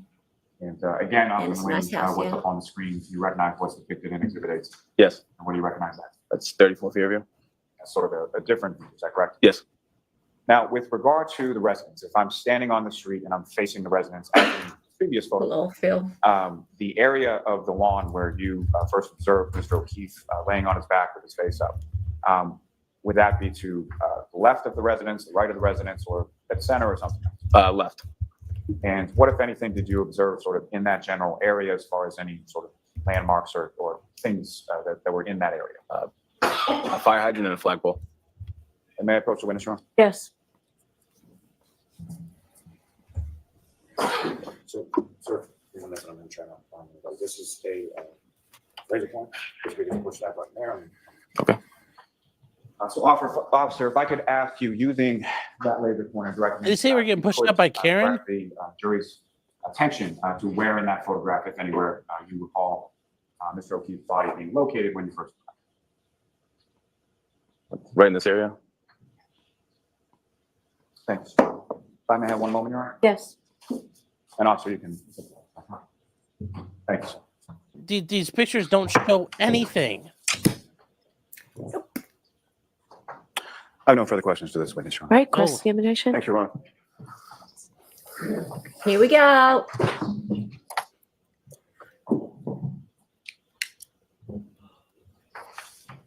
Good morning, Officer. Good morning. Officer Mullaney, you and I have never met before, correct? Correct. We've never spoken about this case. No. Is it fair to say that when you were dispatched to 34 Fairview Road on January 29th of 2022, you were a part-time officer at that point? No, it's full time. When did you start at the Canton Police Department? July 2020. Did you start as a part-time officer? I did. Oh, I see. I misunderstood your testimony. You actually became full-time in August of 2021. Correct, sir. Yes. All right. So you had been full-time at that point for about 6 months when you received this call, Yes, correct? sir. And it's fair to say that you were the junior officer on scene? Yes, it is.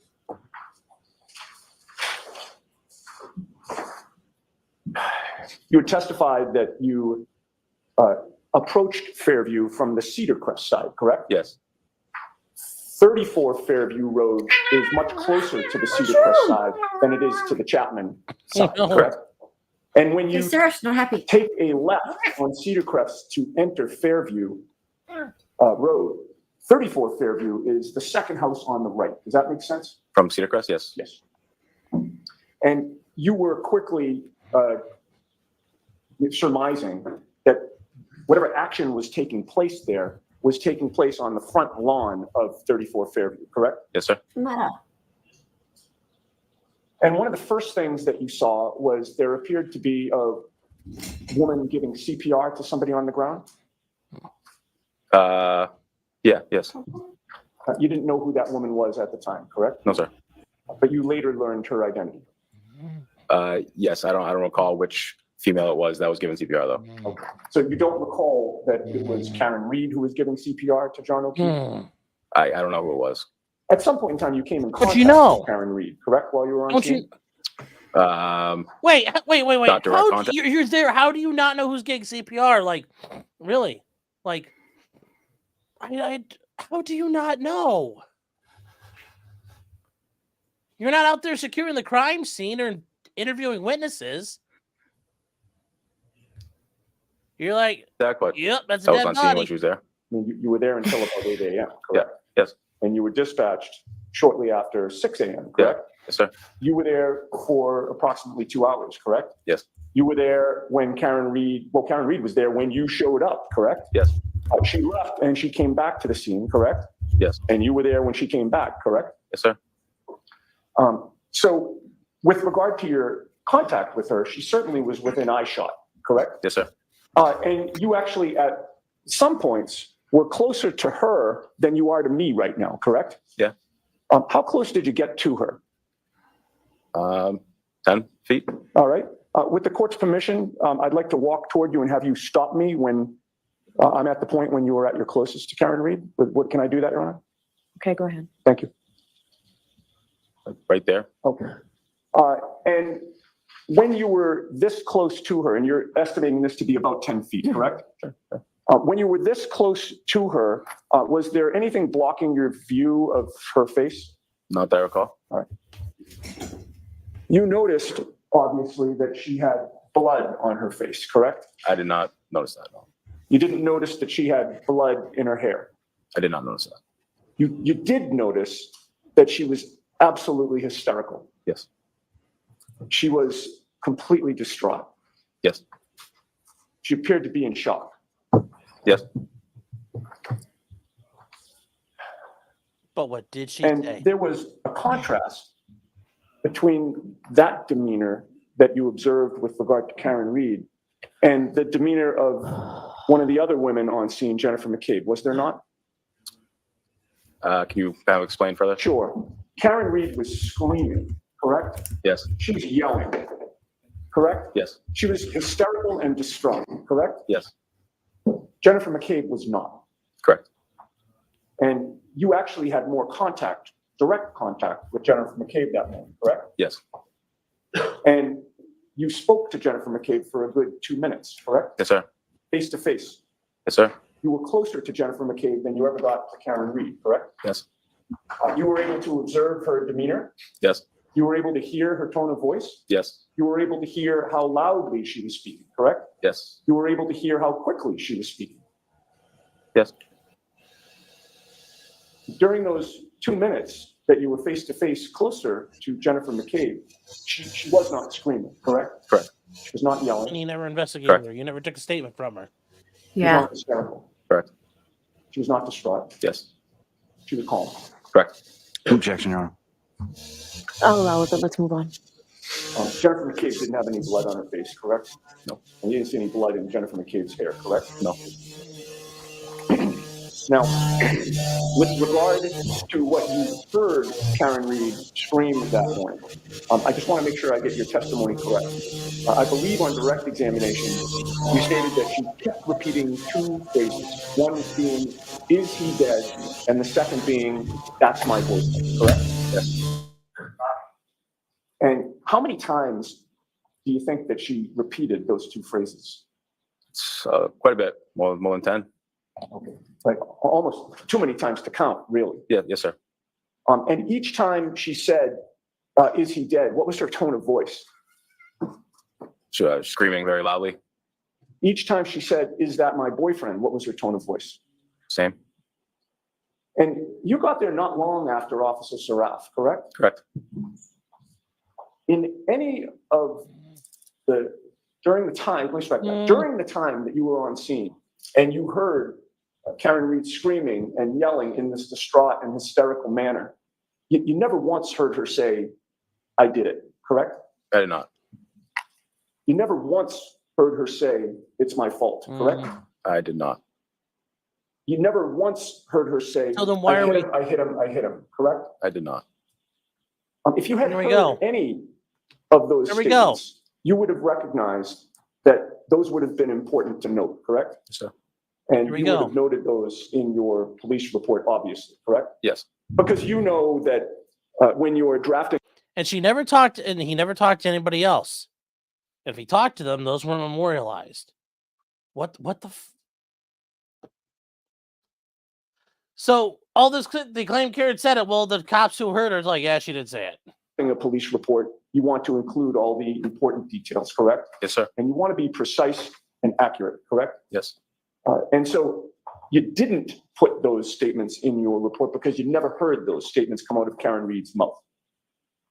Yes, sir. Now, while you were on Wow. scene, Very honest. at some point in time, you were asked to participate in a search for evidence on that front lawn, were you not? like was standing by. I didn't understand, but it's still an honest directly search for question. anything that I recall. Like an All honest right, and when you answer. say you were standing by the area where John O'Keefe's body had been, Yes. correct? And how close were you to that area? I was like right off the curb at that point on the street, How many feet from from where the body had been? 10 to 12 feet. 15 Okay, feet. so maybe about the same distance as when I walked toward you, around that distance? Yeah, yes, sir. Mm, And how much time did you spend around that distance from where John O'Keefe's body had been? I don't recall. You were there for 2 hours, correct? Yes, So is it fair to say that you were sort of in and around that area multiple times during that 2 hours? yes. Did you ever see anybody put up any crime scene tape at all? I don't recall that.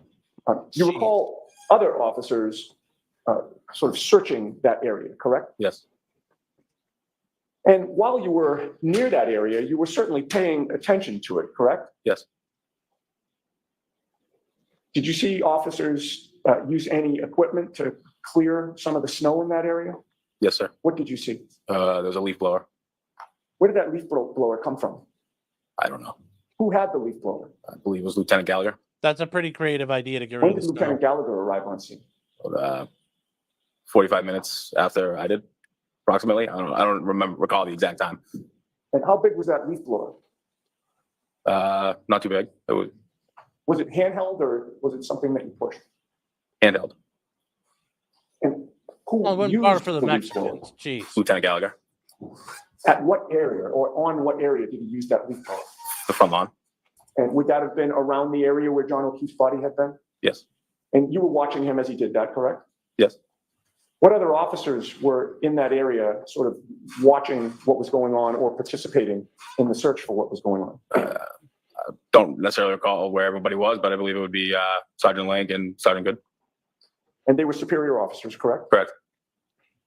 And you understood that these brother officers of yours were looking for evidence, right? Yes, They were looking for clues about potentially what had happened to John O'Keefe, correct? yes, And you were paying attention too as they were doing their work, correct? yes, You were looking for anything that might have been out of place, correct? yes, If there was something large there that didn't appear to, be appropriate for a front lawn, you would have made note of that, correct? yes, And if there was something small there, you would have still made note of that if it didn't appear to belong on a front lawn, correct? yes.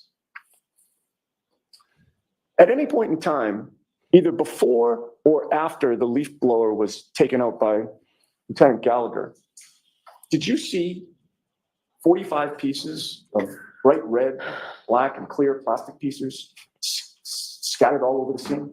I did not. Did Ooh, you find even or see that was a even big one part of the piece story, isn't it? of broken plastic? I did not.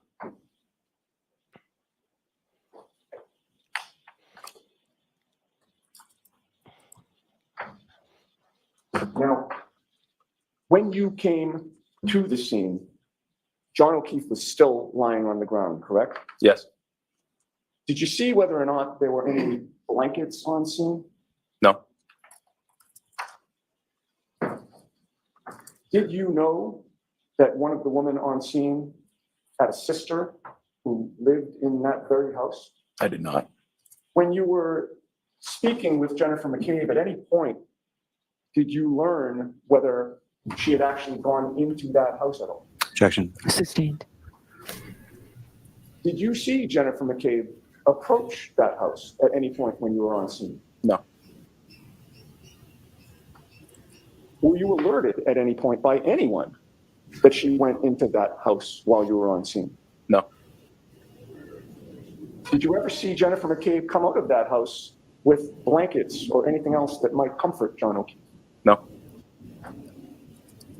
What was your state of mind regarding whether there were any first responders in that house? Wasn't aware of that. Nobody told you. Your state of mind. Yeah, a state of mind. Like, what was he thinking at that moment? That's Oh, bullshit. okay. They know cops live in that neighborhood. They know cops party. There's no way they don't know that. Hmm. I'm not. I'm getting impatient. Well, Something sketchy as shit here. Hmm. So it wasn't on John's face. Yeah, I get that. But really, how did they not know? So OD, odds fish, ods fish, odd fish. I know I missed the joke. Sorry. Was he dead when the first responders arrived? Oh yeah, it sounds like he was already dead or dying. When you're out in the cold like that, that's it. So, I mean, it sounds like he died in the hospital, but yeah, he was dead.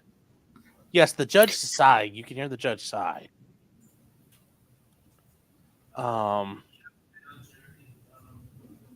This is a very, very sloppy investigation.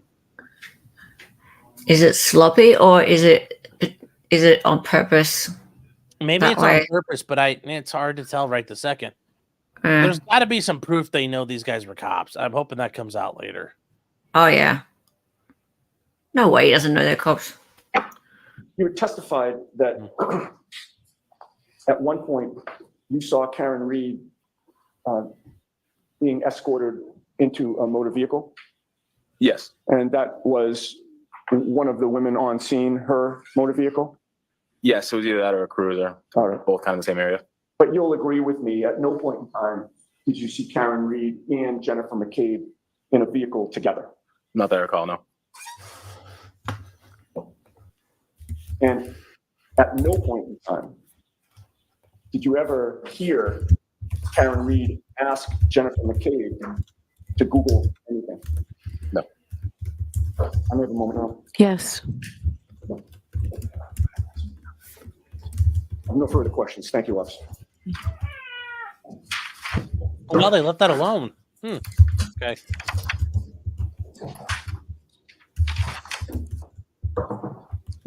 Officer Mullaney, you've been to other scenes in which there is a deceased person on scene, family members or friends around? Yes. And of those other scenes, does everybody who's a friend or a Oh, family now you member wanna come of up. the person who Oh, is you wanna injured go in out. deceased, they all react the Okay. same? No. Is every single one of them screaming and yelling different things? No. And there are actually 3 women on scene that morning, correct? Yes. Okay, so there was Jennifer McCabe, there was the defendant, Miss Reed, and there was Kerry Roberts, correct? Correct. And did you see any blood on Miss Roberts' face or hair? No. Okay. Was she screaming and yelling things and moving around the scene? No.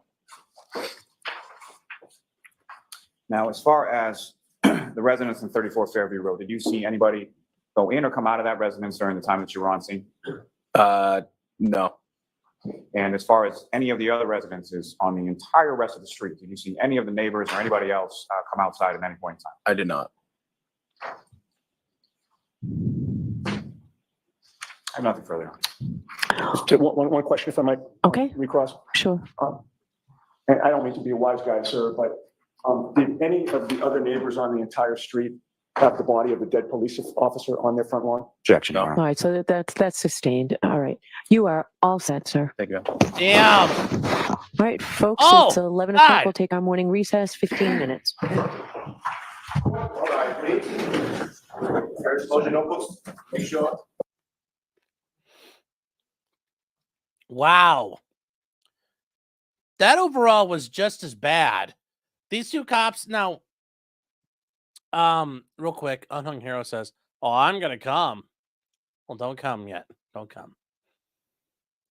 Haley says, "I hate not being able to state the objection reason, but that's the way it should be. You shouldn't be speaking your objections in front of the jury because then they get to hear the inside baseball, and they shouldn't hear it." So the YSL judge ripped ass? I didn't hear about that. Mr. Squiggles, remember for 19 months. Thank you for your support. That's a cool number to see. Olive Garden sucks. And the content lasagna, or the content lasagna, it says Olive Garden is delicious. And then Boosh is saying, "Hey, Sean, you're doing like Drex. You're like, Sean, hey, Sean, Sean. I have a question.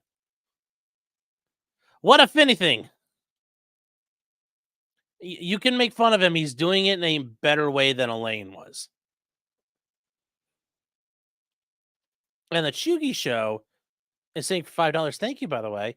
I have no problem with believing she may have been in shock and confusion, wondering out loud, did I hit him? But no body cam footage of her saying it makes it sus. Yeah, and here's the thing. This isn't like some random little, like, Hee-Hawville, Massachusetts. This is a suburb of Boston. I mean, this is like out. This isn't, this is, if you guys don't, and I don't know if you guys understand this. I know we have people that live out in Massachusetts, but, hella, you might actually appreciate this. In Australia, it's very, very dense where people live. Yes. At times. Like, it is a massive population density. You've got, I wouldn't say massive. but there's like 20 million people in Australia. Yeah. And you guys live like in a handful of places. We do. We tend to congregate. Yeah. Yeah, but I mean, like, you can eat, you are very quickly out in the middle of nowhere. Oh yeah, like we drive for like 50 kilometers and there's nothingness. Well, that's my point. You can be in the cities and all of a sudden you're to where nobody can hear you scream. It's not as easy here in America. Right. But in Massachusetts and parts of New England, it's fucking dense. Now, yes, Right. I mean the people in Massachusetts are dense. Yes, because they're from Massachusetts. They're massholes. They are a dense people. How far is 50 kilometers? Oh, sorry. Okay, I don't know. Yeah, what's that in freedom units? Sorry. I have no clue. 25 miles, 20 miles. Oh, I think it's a little. It's not that far. Canton, Massachusetts. Okay, where's Canton? 35 miles. 35. Yeah, so Give me where at. okay, guys, here's Canton from Boston. It's your cousin from Boston. All right, so here's Boston, home of the most annoying assholes in the world. Gotta go see the Pats. Gotta go to the Pats game. Gotta see the Sox. The Sox. Also, that's Worcester. If you didn't know, I'll help you out there. Hella. What's that? The socks? Well, no. I'm saying this town's called Worcester. Oh, Worcester. Like I said, Worcestershire sauce. Yeah, no, just Worcester. Worcester. Yeah. Okay. And then here is Canton. So you guys can see this is like right on. We can't see anything, Sean. Okay, hold on here. Sorry. Okay. Well, there you go. Yeah. Why did it move? All right. Why did this move? I had it. All right. So here is Canton. Mhm. Here's Boston. Then here, this is called Worcester. I've been wondering about this. Okay. Yes. And then if you want to know like where the Revolutionary War started, here's Lexington, here's Concord. I mean, it's all right there. And So- where's all this compared to like New York? The rest of the United States? Okay. Yeah. So we're gonna boop, boop, boop, boop, boop. So if this loads up. So this is the state of Massachusetts, Yeah. like that. This is Rhode Island right here. Yeah. This is Connecticut. Mm-hmm. And then this is New York. Yeah, I thought it was All of that. close. Right. So Yeah. this is New Jersey. This is New Jersey. Yep. This is PA. Yep. Because that's why, like, they kind of sound like New Yorkers, right? People. What? Like, people from Massachusetts sound a little bit like New Yorkers. Depending where you say that, somebody might fucking fight you. And guys in Okay. Boston are not afraid to throw hands at a woman. Come at me. Come all the way over They here. will come at you. so scared. They'll beat the fucking brakes off you, Hella. Yeah, they'll be like, no, lady, no. Yes, don't do that. Okay, whatever. Don't do that. They do sound a bit like them. Like they say And also, bar, this right here, bar. this is Long Island. They kind of have it. It's all annoying in one form or another. But Yeah, all of you sound annoying. Sorry. and here's Canton. So this is a couple-hour drive. It's not a fast drive, but it's doable. We all sound annoying. You know what? If you were from Adelaide and I said, "Hey, Adelaide, Brisbane sound the same to me," They do. Like Or we don't Melbourne. really have that much difference Well, in our accents. there's a big difference. There's a big difference Is there between New Yorkers and between New Yorkers and Boston, people from Boston. Yeah, Okay. Bostonians, yes. And when you get to like here, this is Rhode Island. That's like Peter Griffin, like Family Guy. Ah, okay. They actually do sound like Peter Griffin out here. Not all of them, but Right. enough of them do. Okay, so that they say bar, like passing the bar, Yeah, like but passing the kind of bar. like we do, Yeah. we do a little bit. Like we say bar. Yeah, you say like you'd park the car in the harbor. Yeah, we don't roll. We don't like. They don't. enunciate You bar don't the hang same on way the that A, you but do. they do. Yeah, do. like you go bar. No, I passed the bar. Yeah, Bar. so we don't. They call it a bar. A bar. You yeah. parked your, after I passed the bar, I went and parked my car by the harbor. Like they really, it's a whole different thing. It's a whole. It's a different, way different R. Yeah. The Boston accent is very unique. Boston. Very, very unique. However, that's right. And okay, so Australians don't do the war. So do you That- know? we Do don't you do remember that. Mayor Quimby from The Simpsons? Yeah. That's a Boston accent. That's like the Kennedy accent. Gotcha. It's See, very fucking annoying. it is Connecticut- it's super annoying. In Connecticut, most people in Connecticut like work in New York or Massachusetts, so Yeah. not really. Maybe that's why I associate it with New York. Yes, the letter R does not exist in that part of the country. Yeah. So Maybe that's why I associate it with New York, because a lot of people from there work in New York. So well, most people like these, like Stamford, Connecticut, Danbury. yeah. Those are all bedroom communities for people in New York City, because they come right down the road and live here, or they work on Long Island and stuff. Yeah. But as you can see, like there's Narragansett. There's a lot of Indian names still in this area from the history. And this, like in Rhode Island, for example, like there's a good portion of this area right here where like buildings don't predate 1676 because there was a war with the Indians. And it was like a Balkan style war, like lighting houses on fire and shooting everybody who comes out, or lighting teepees and wigwams on fire. Like it was very brutal. It was very brutal. It was called King Philip's War because the guy, they called the Indian chief King Philip. And he's like, I want to fight the white man. And then the white man's like, y'all ain't doing that. And well, obviously they didn't name shit after King Philip. Yeah. But you can see things here like Amherst, Northampton, Providence, like Newport, New London, New Haven, Waterbury. Very, very English. Yes, and if you get to like Boston, they have like Lynn and Worcester and yeah. Yes. Yeah, we've got lots of those names here too. Yes, well, this is because it was literally New England. Yeah. So there, does that help? Thank you. You're welcome. And then if you go further and you get to like, you get to non-shitty places. So like you can go from like here and you can be like non-shitty place. yeah, you can like kind of excise this part off and you're like, okay, maybe this place and get rid of that.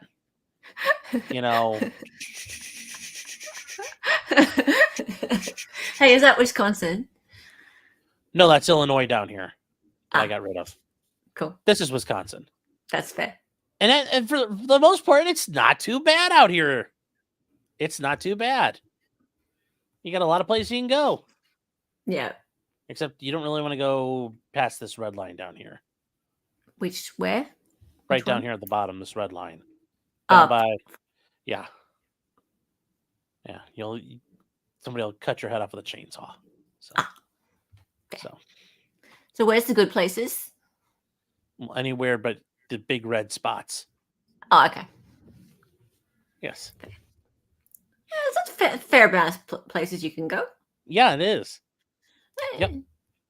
I thought California was out.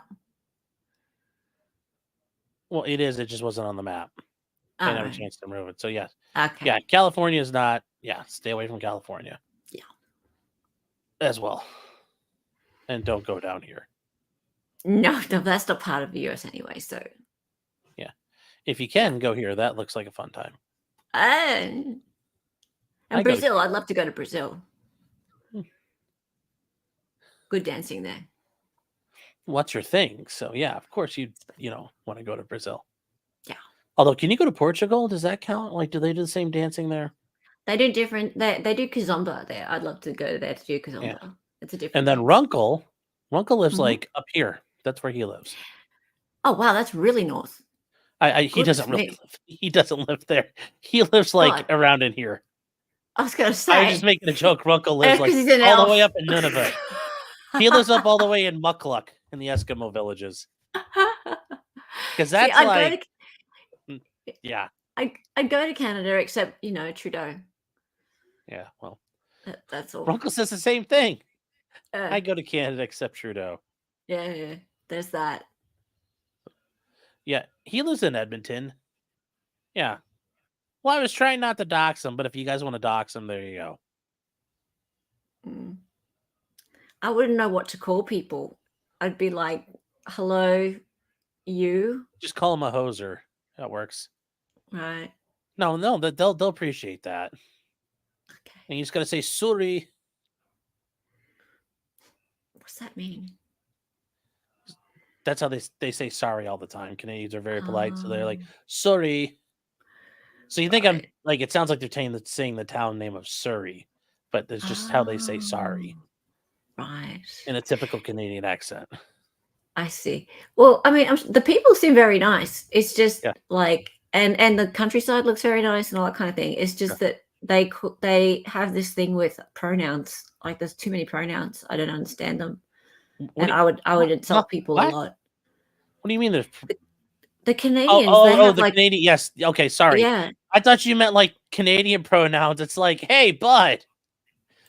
no, Do you mean No, like they have- the real pronouns? Yes.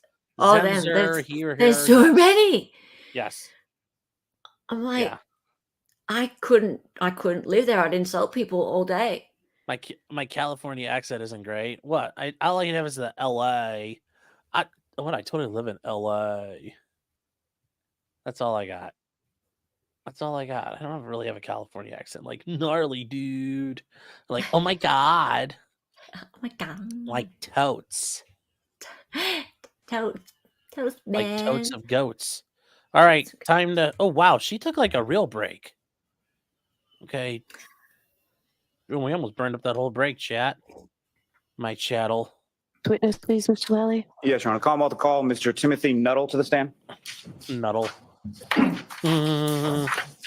We've got about an hour and a half, chat. Nice.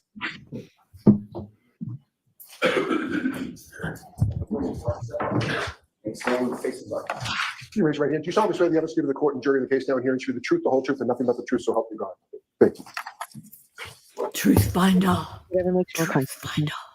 And just bring that microphone down to you. Thank you. How's that? Okay. Whenever you're ready, Mr. Lally. Thank you, Your Honor. Good morning, sir. Morning. Could you please state your name and spell your last name for the jury? Timothy Nutall. Last name is Nutall, Nuttall.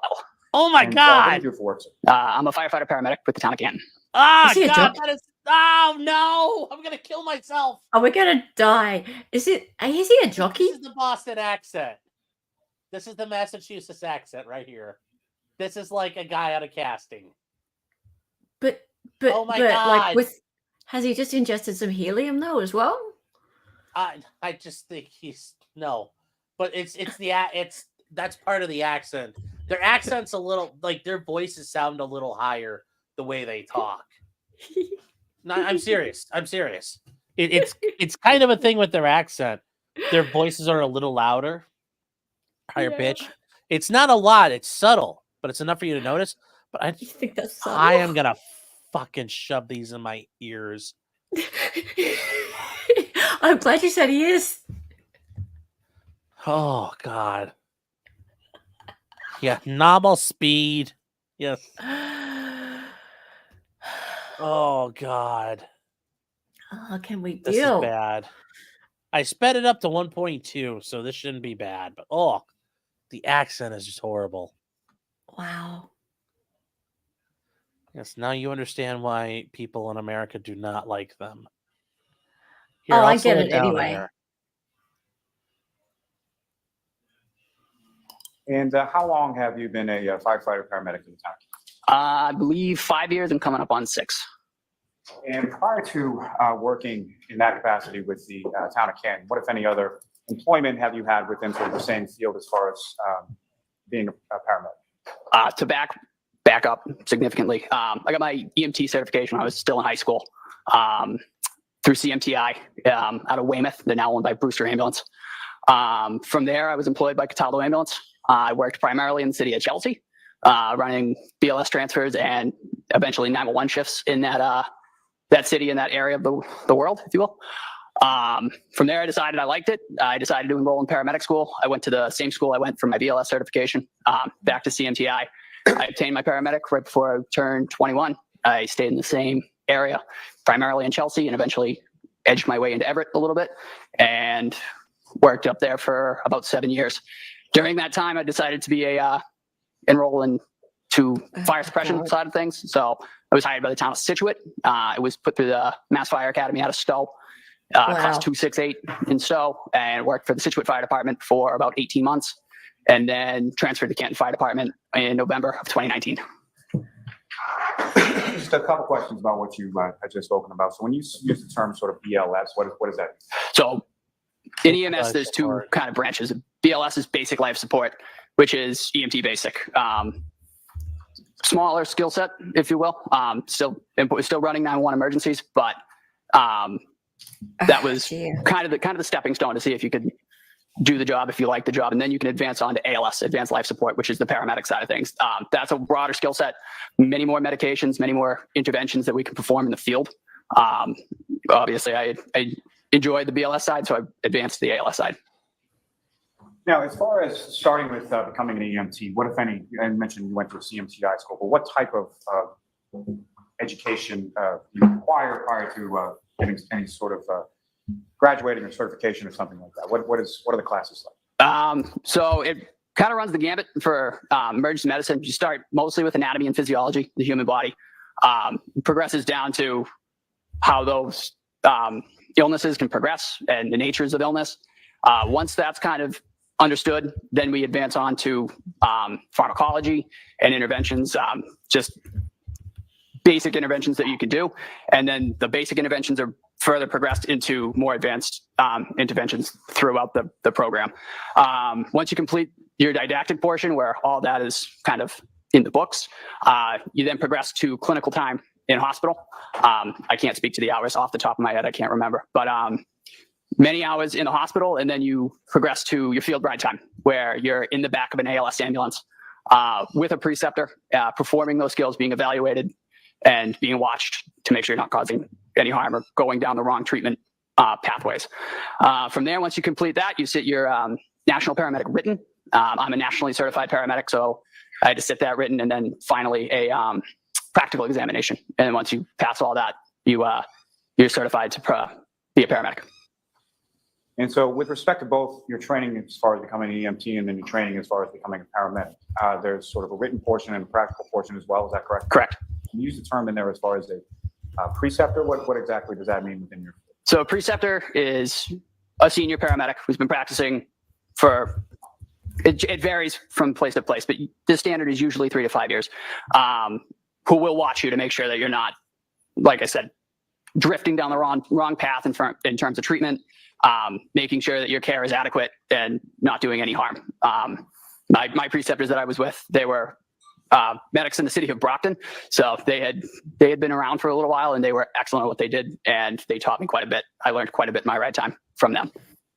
And in your role, post getting your certification in regard to those, have you acted as a preceptor for other sort of younger, less experienced? Yeah, so I was a field training officer for the Cataldo for a brief stint right before I left the company. And I am currently a field training officer for the town of Canton. And with respect to those certifications, is that sort of like a one-time blessing in perpetuity, or is there a continuing educational recertification process? Right now for the town of Canton, that's a bidded position. I submitted an application writing and I was selected. So I am currently on my group. I am our field training officer for my group, Group 2. Okay. And my apologies, poor question on my part. I was asking sort of more in general. So beyond the sort of preceptor sort of faction of that, just in regard to, in general, being an EMT and a paramedic, as far as your certifications are concerned, is that something that you have to continue? Is there any sort of recertification process, and how often? Oh, I apologize. Okay, yes. So every 2 years, we are required, both by the national component and the state component, to complete a certain amount of hours per year for your recertification. I actually just recently recertified in March. I can't speak to the exact number of hours, but there's a national component, state component, and a local component, and the trainings are quite in-depth. Now, turning your attention to your work with the Canton Fire Department, how many fire stations are there within the town of Canton? We have 2 fire stations. Okay, where are they located? Station 1 is 99 Revere Street, and Station 2 is 7 Sassamon Street. And when you're working with the Canton Fire Department, is there a typical kind of schedule or shift schedule that you're working on? So my work schedule is I work 1 24-hour shift, 1 24-hour off, 1 24-hour shift on, and then 5 consecutive 24s off. And as far as a 24-hour shift, what time to what time does that run with the Canton Fire? For us, we report at 0800 to 0800. So 8 a.m. to 8 a.m.? Yes. And within both of those station houses, how much sort of apparatus, or how many different sort of vehicles and apparatus do you have within each of those station houses? For Station 1, 99 Revere Street, we have Car 5 staffed with a captain. We have Engine 3 staffed with 1 lieutenant, 2 firefighters, and Ambulance 1, who is staffed with two firefighters. We do have a PB waiver, so we will run paramedic basic on Ambulance 1. However, that is primarily a double medic ambulance. And for Station 2, it's a very similar setup. That is Engine 4 with 2 firefighters and a lieutenant, and Ambulance 2 with the same setup as Ambulance 1. Both those stations also have ladders that run out of them, Ladder 1 and Ladder 2 respectively. And the crews from Ambulance 1 or Ambulance 2 will crossband those ladders as needed. Now, with respect, if I could turn your attention to January 28th into January 29th, so Friday into a Saturday. Do you recall 2022? Do you recall those days? Were you working one of those 2 days? I was scheduled to work the morning of the 29th, I believe. You were scheduled to work essentially the morning, 8 a.m. on the 29th until 8 a.m. on the 30th? Correct. And prior to the 28th, sort of going into the 29th, what, if anything, were you aware of as far as weather that had been forecasted or that was reported to come? I was aware that there was a significant storm, supposedly. Well, there was a significant storm coming through.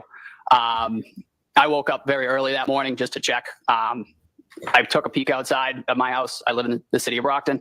I noticed that the conditions it was starting to snow a little bit. So I got up early and got ready for work and left earlier than I normally do. And about what time, which station were you assigned to on that? I was at Station 1, 99 Revere Street, and I was on Ambulance 1 for the day. And about what time did you arrive at Station 1? Due to the inclement weather, I believe I arrived several hours early. I showed up to the station around 5:45, 5:50 that morning. And around the time that you were driving from your home to Station 1 in Canton, what, if anything, did you note as far as sort of driving conditions, visibility, anything else? The snow was starting to accumulate. The roads, I drove through several towns, but the roads were starting to be treated, but they weren't pristine. There was obviously a buildup of snow starting on my ride, which was part of the reason I left early, just either to relieve people if they needed to get out before the storm really hit, or just to help them with snow removal. And to that point, when it comes to sort of snow removal at the fire station, what, if any, sort of duties and responsibilities do yourself and the other firefighters have in relation to snow removal around the station? So we're responsible around the station to keep what we refer to as the apron clear of snow. The apron is where we back our fire trucks into and out of the station. So we remove all that ourselves. We have a plow truck. However, we'll also shovel walkways and stuff for the public if they need to get in. So that was one of the primary for the crew was actually outside removing snow when I pulled in to the station that morning. And it may be pretty self-explanatory, but as far as the apron itself, why is it so necessary that the apron remain clear as far as snow is concerned? Just to maintain a path for the emergency apparatus to get in and out in a timely manner. Now,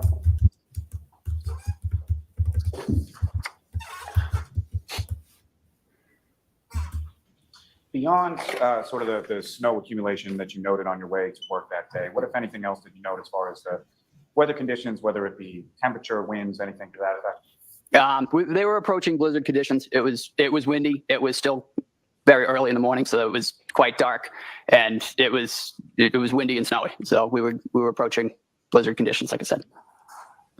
And when you arrived there, did a call come into your station sometime around or shortly after 6 o'clock in the morning on the 29th? Yeah, I arrived, as I previously stated, around 5:50. I had put my gear, my firefighting structural gear, out with ambulance 1, just in the event that there was an emergency. And as I was doing that, the emergency tones went off for a medical. Do you recall what was the report in regard to, what was the dispatch in regard to as far as the medical was concerned? The overhead dispatch came in as a unresponsive male in a snowbank at 34 Fairview Road, outside.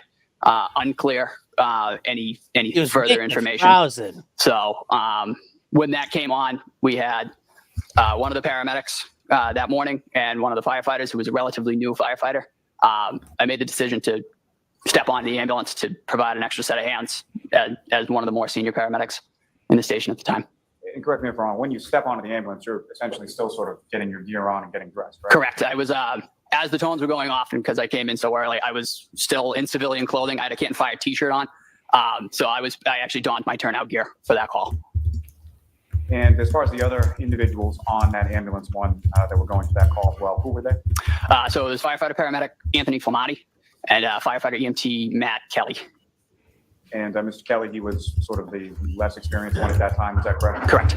So you get into the back of the ambulance and start going to the scene. Now, as far as other sort of vehicles or apparatus, who, if anyone, or what, if any, other sort of vehicle were dispatched on this call as well? The initial dispatch was Canton Engine 3 and Canton Ambulance 1.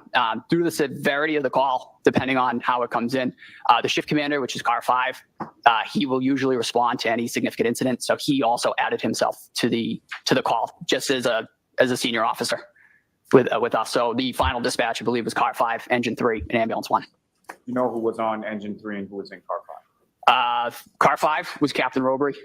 Engine 3 was Lieutenant Greg Woodbury, firefighter Frank Walsh, and firefighter Katie McLaughlin. As far as the ambulance 1 that you were in, obviously there's somebody driving and there's somebody in the front passenger seat, correct? Correct. Okay, so who was driving and who was in the front passenger seat? I don't want to speak out of turn. I honestly can't tell you who was driving. I was in the back. I was in the back patient compartment of the ambulance, just because there's only 2 seats up front. So I hopped in the back. And so when you're in the back of the ambulance and you're going to the call, what is it that you're doing in sort of preparation for arrival? So as I previously stated, I came in early, so I was donning my turnout gear. I had my boots and structural firefighting pants on.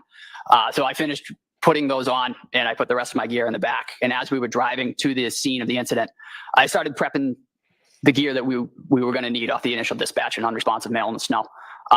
So I grabbed our first in bag, which has miscellaneous medical supplies, some IV supplies, and interosseous drill kit, the airway bag, which has just a bottle of oxygen, and then quite a bit of airway management supplies, and our cardiac monitor. So I had all of those prepped out and ready to go. So as soon as the ambulance was in park, we could step right out, ascertain what we had, and go from there. So when the ambulance arrived on scene, I had all 3 of those bags on my person, and we were able to, the entire ambulance crew was able to step out and provide patient care. And as far as, if you know, approximately how much time elapsed between the time that you hear sort of the sound go off and you get in the ambulance to the time that you arrive on scene on Fairview? I couldn't give you an accurate estimation of the time. Like I said, I was in the back. I was trying to prep everything and get myself kind of prepped just in terms of appropriate attire. So I couldn't give you a fair estimate. And as far as when you arrive on scene, you step out of the back of the ambulance, is that correct? Yes. And as far as the weather conditions where you were on Fairview, what, if any, difference was there between the weather conditions there versus the weather conditions when you were arriving at the station? I remember, as I previously stated, I remember it was still very dark. The sun was not up yet. I remember the wind. It was quite windy that morning. The wind had, in my opinion, had seemed to have picked up since my drive in, and the snow was increased. And so when you step out of the ambulance, can you describe for the jury sort of where you go and sort of what is it that you first see when you get out there? So I stepped out of the ambulance and came around with all 3 bags. I could hear commotion. I could hear some screaming off in the distance. I couldn't really tell you where it was coming from because it was still quite dark. Came around the passenger side of the ambulance, walked in front of the ambulance, and there was a small huddle of 3 individuals and what appeared to be a human form laying in the snow. So we made our way over to that and went from there. And many days, yes, because I've got stuff to do. But if there's days where I'm around, I'll run it live. when you It come will around all the depend. passenger side of the ambulance and you observe that, it's like, are you sort of turning left or right, or how are you heading when you come around the ambulance? I came out of the ambulance on the passenger side and I took a left. And you make your way over to the patient on the ground, is that correct? Correct. And as far as the other people that you observed around the patient, how would you, or what if any description do you have of those? There were 3 individuals. I believe they were all 3 of them were female. My primary focus was the individual in the snow on the ground. I went right to him. I kind of bypassed everybody from there and went directly to that individual.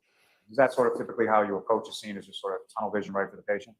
Typically on a call like that, where if somebody's unresponsive on the ground, you typically go directly to the patient and ascertain if they are breathing and if they have signs of life, because that is a time-sensitive matter. And as far as the individual, not then, but at some point subsequent, did you learn the identity of the person on the ground? It did. It was Officer O'Keefe, John O'Keefe. And how was Officer Mr. O'Keefe's body positioned in relation to the ground when you first approached? So I found him supine, laying in the snow. On his back. Immediately went to him and checked him for signs of life. We found none. We found no breathing, no pulse.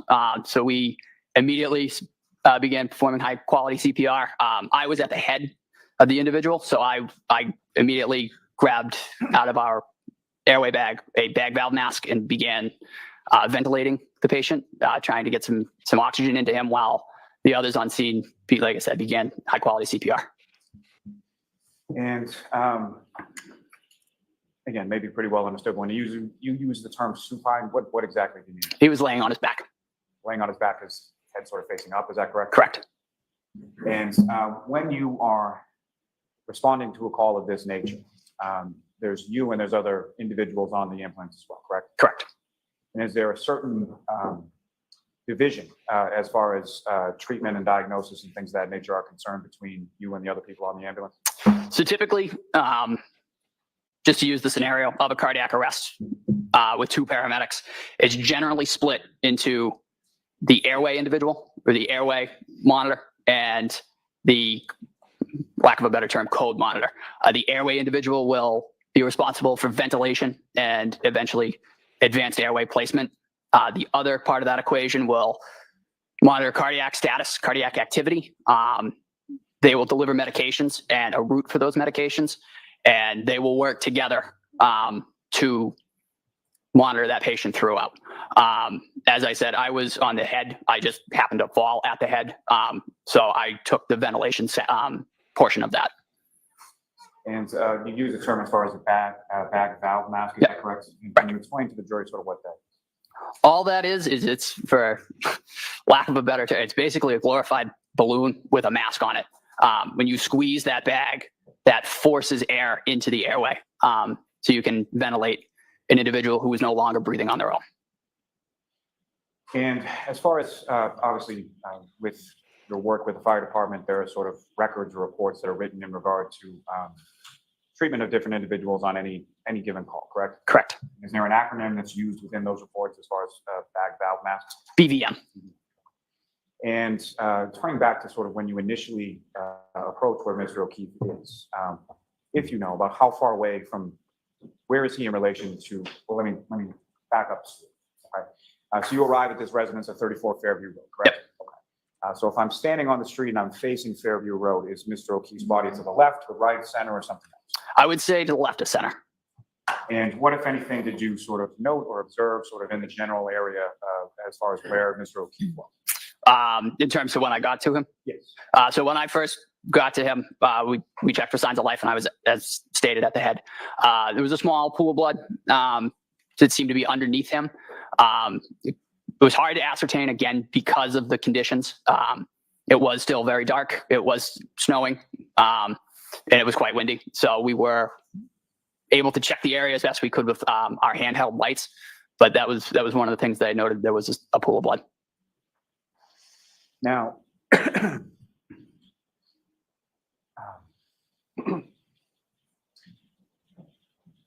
where Mr. O'Keefe's body was in relation to the roadway, if you know, about how far away, where was it in relation to the roadway?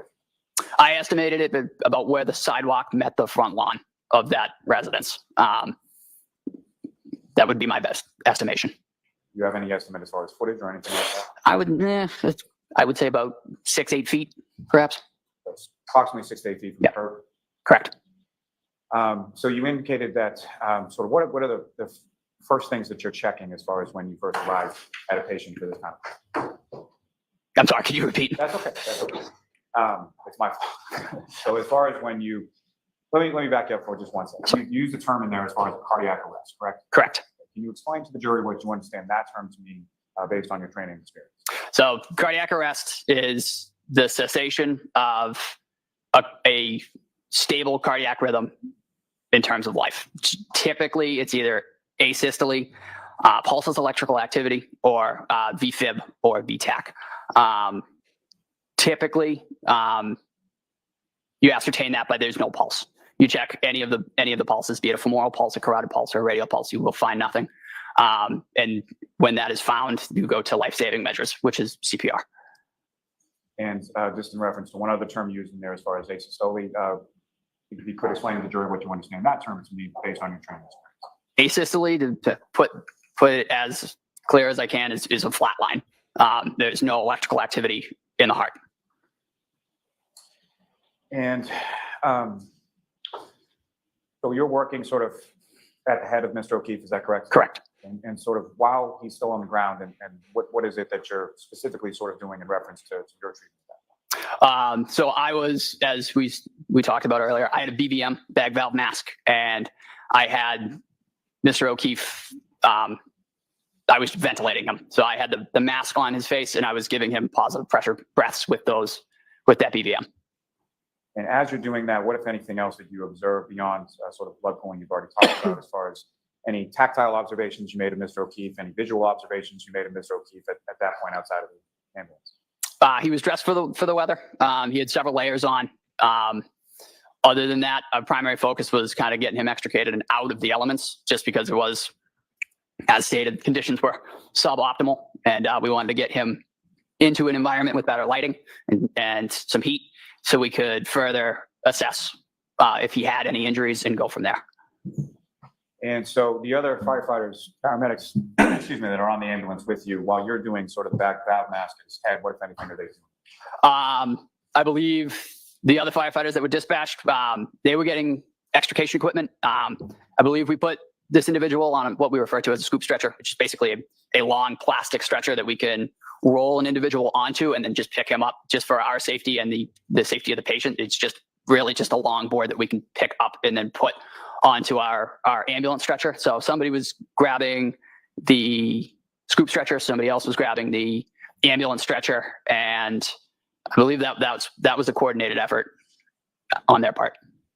And I apologize, we keep going back and forth, but if I could take you back just one moment before that. So when you first sort of arrived to Mr. O'Keefe, you mentioned that there are 3 females sort of huddled around, is that correct? Correct. What, if anything, did you observe any of those females doing with respect to Mr. O'Keefe when you first got there? That group seemed to be agitated. There was it was a scene of heightened emotions. As I stated, when I stepped out of the ambulance, I could hear screaming, I could hear people yelling, and it seemed just to be that group was just quite agitated. Now, at some points you are able to get him on the scoop stretcher and then over to the ambulance, correct? Correct. And when you get to the ambulance, what, if anything, did you note as far as what, if any, difference was there in the lighting in the back of the ambulance versus on the front lawn? The lighting was significantly better. All of our ambulances have fluorescent lighting in the ceiling of the ambulance, so those were on, and we were able to see that there was some more injuries once we were able to get him out of his winter clothing. And so, to that point, when you sort of first get into the back of the ambulance, what is sort of the protocol? What is it that each of you are sort of doing with respect to patient care at that? So the biggest priority is continuous high quality CPR.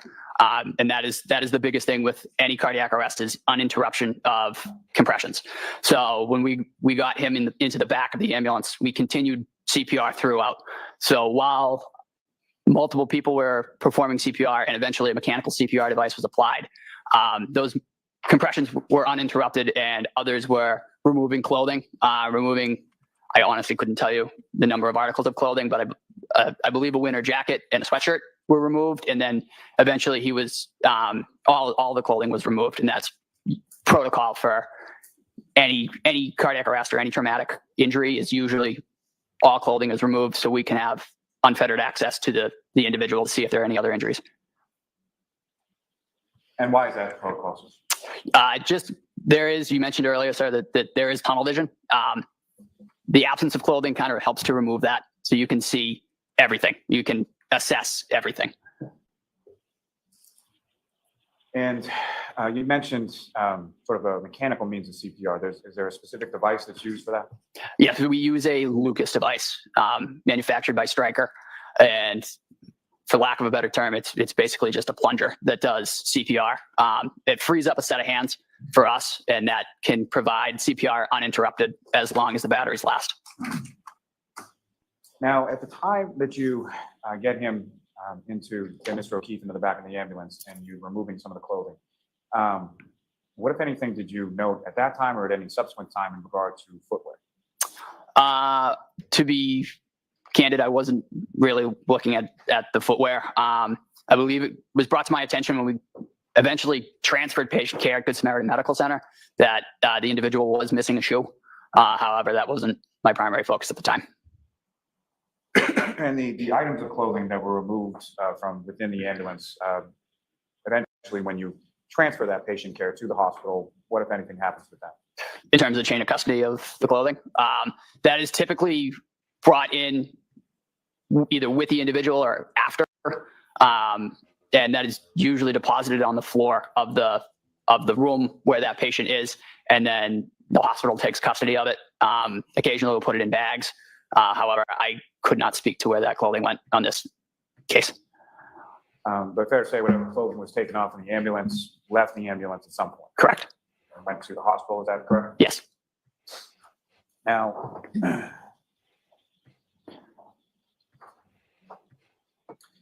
when you have Mr. O'Keefe in the back of the ambulance and the lighting is better, what, if anything, did you observe following sort of the removal of the clothing as far as what, if any, injuries did you observe from Mr. O'Keefe in that sense? He was noted to have, and I was right at the head, he was noted to have a hematoma on the right side of his face, just above his eye on his forehead.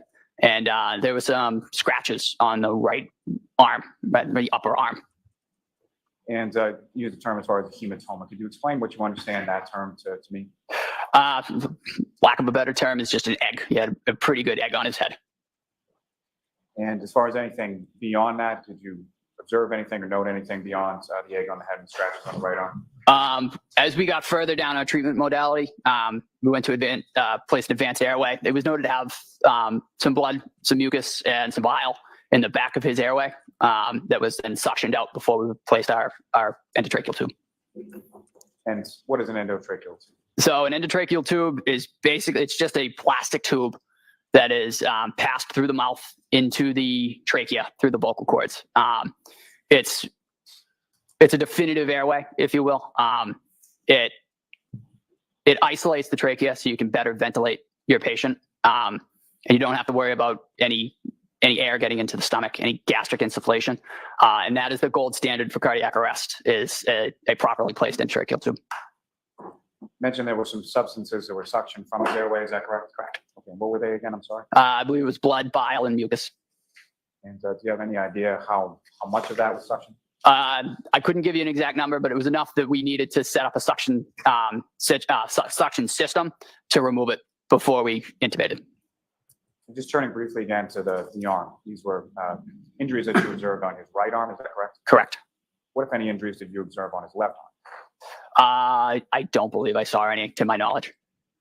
And as far as your memory, as far as his right arm, how far did it sort of extend, and where was it located? Sort of upper arm, lower arm, both, or where was it? I believe it was just below his shoulder. And they ran, I would say, probably 3 or 4 inches from, I would say, about the shoulder right down to maybe 2 inches above the elbow. And as far as Mr. O'Keefe's nose, what, if any, observations did you make of that?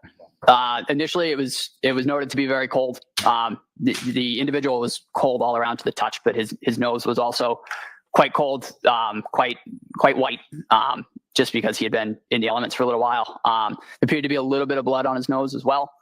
Yeah. And through your training experience, are you familiar with a term or a device known as an OPA? Correct. Yes. Can you explain to the jury sort of what OPA stands for and what is that device? I don't know what she's doing. So an OPA, or oral pharyngeal airway, is basically a small plastic device that is curved. And when inserted into the mouth, all it does is it prevents the tongue from falling backwards into the airway and occluding the airway. It's relatively simple, but it's very effective in keeping an airway open. Yes, he's very new. He's very Just new. turning He back for knows. one moment to the. But he's the happy to injuries that talk you observed about on Mr. everything, O'Keefe's guys. Right arm. Were those injuries that were actively bleeding at the time that you observed them? No. What, if anything, did you observe as that in reference to those injuries on the arm? Those injuries seem to have been congealed. In my opinion, it looked like they had been cold, which could have aided in the clotting of those injuries. But when we observed them, they were not bleeding. And you mentioned a little bit about Mr. O'Keefe's nose. What, if any, observations did you make as far as any sort of digits, whether they be his hand, his feet, or something else? So all of his digits on the upper extremities were noted they were very cold. They were immobile. They were very stiff. I'm presuming due to the exposure, because when we got him onto the ambulance, when we were removing clothing, it was noted that all of his digits were very stiff. They were immobile, and it caused a little bit of problems just trying to get clothing off of him, just because they were so stiff. And taking you back outside of the ambulance just for a moment, when you're sort of initially there and you're doing your assessment, and the 3 females are in your general area, correct? Correct. And at some point, you or any of the other paramedics or EMTs on scene ask them any questions about what had happened or anything like that? So as I was ventilating at the head, there was a small delay in just getting equipment, nothing significant, just enough time that as I was ventilating, I was able to ask, did anybody see anything? What happened? And there was one individual that replied several times, I hit him. And did you know that individual at that time? I did not. Can you describe the individual that said that? I would describe her as mid-40s, average build, average height. And the other 2, very similar. And with reference to that statement of I hit him, is that something that she said once or more than once or something? It was several times. And as far as the tone or demeanor, how loudly was this being said? As previously stated, they seemed to be erratic. There was a lot going on in that scene. It did seem to be said over and over and at varying volumes. And then there was just a lot of, everybody appeared to be quite flustered. And the individual, one of the three females that said that, what, if any, observations did you make as to her face? The individual that said, I hit him, appeared to have some blood on her face, presumably for attempting CPR prior to our arrival. And you say presumably attempting CPR. When you first arrived at Mr. O'Keefe, what, if anything, did you observe any of the females doing with reference to Mr. O'Keefe? Mr. O'Keefe was not being touched by any individual when I first got to him. That whole group was kind of pacing around, lack of a better term, kind of running around in circles. But Mr. O'Keefe was not being, there was no interventions being done to Mr. O'Keefe when I got to him. And to be clear, sort of when you're in the back, fast forwarding now to sort of in the back of the ambulance, you're, again, sort of focused on the respiratory. How did he hear all of this, but no one else? Yeah. These other two cops didn't hear it, but he did. And it was loud and it was said over and over again. Yeah. I think he's got some problems here. In the head, He's correct? sus. And who, if anyone else from your apartment, is in the back of the ambulance, and what, if anything, are they doing? So at that point, I had myself and Nat Kelly, EMT Kelly. He was kind of with me for the head. One of the, for lack of a better term, easier operations of a cardiac arrest is ventilation. So Matt Kelly was assisting me with ventilations, is just squeezing the BVM to provide ventilation. The lead paramedic for the cardiac arrest was Anthony Flamati. He was running everything else. He was running the application of the cardiac monitor. He was monitoring the status of medications being administered. He was assisted with that by Katie McLaughlin, Lieutenant Woodbury, and Firefighter Walsh. And at some point, Firefighter Flamati, excuse me, at this point that you're in the back of the ambulance, you don't have any sort of demographic information in regard to your patient, correct? So what, if anything, did Firefighter Flamati ask anybody else to do in regard to obtain? I believe he asked Firefighter McLaughlin to exit the ambulance and gather some information from the bystanders in terms of name, date of birth, any significant medical history or medications, just so we could further treat the patient. And to the best of your knowledge, Firefighter McLaughlin leaves the ambulance to do that, is that correct? Correct. You weren't present for any of that, correct? No.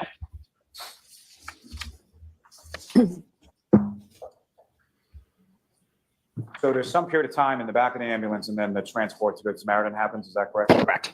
Recall where different people from your department were in relation to that transport to the hospital?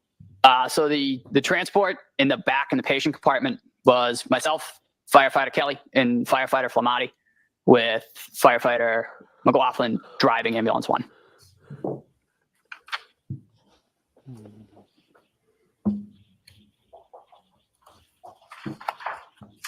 I have just one moment. Yes.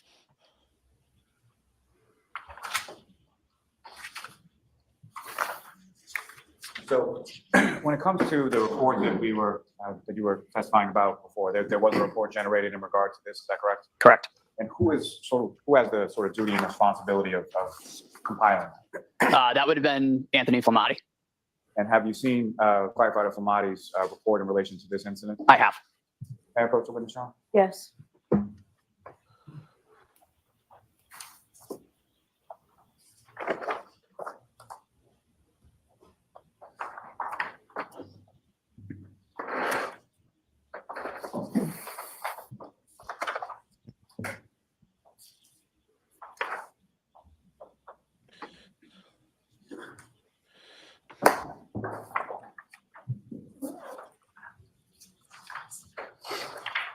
So show me the document after just do that. All right.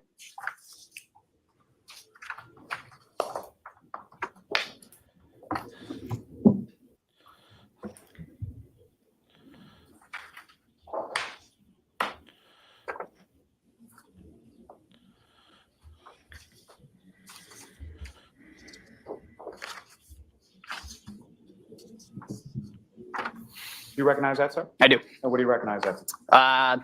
This is what I believe to be the NFIRS report written by Captain Robery and the patient care report written by Firefighter Flamati. Thanks, sir. May I approach, John? Yes. I'm welcome to seek to introduce and admit it to the next exhibit, I believe. It's already pre-marked, or you're moving to introduce it now? Is there an objection? May I have just one go? Okay.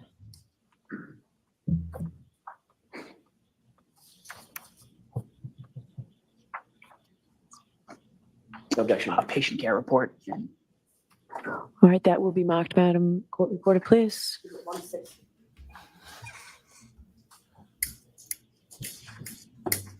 And Thank you very much. so after, if I could ask for the lights in the little. Ms. Gilman, if I could have what's been previously marked as exhibit number 9.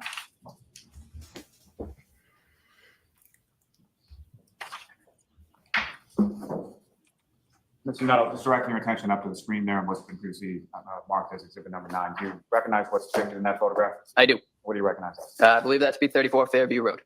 That a relatively fair and accurate portrayal of what it looked like around the time that you arrived there, absent sort of lighting conditions and things of that nature?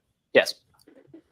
And Ms. Gilman, if I could have exhibit number 18.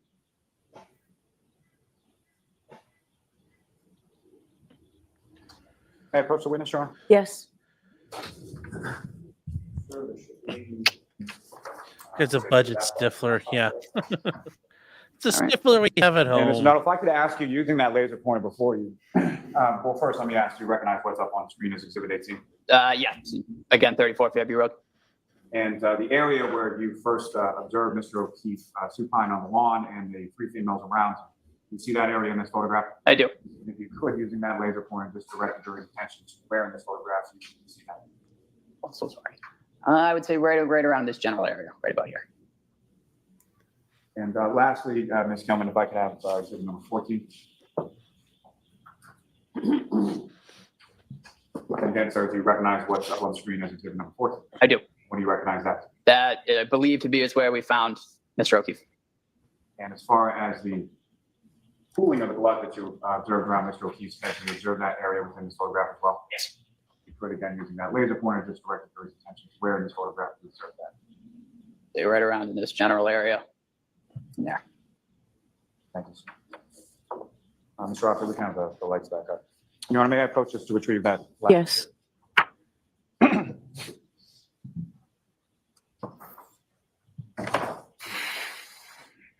I have no further questions for this witness at this time, ma'am. All right, cross-examination. Thank you, Your Honor.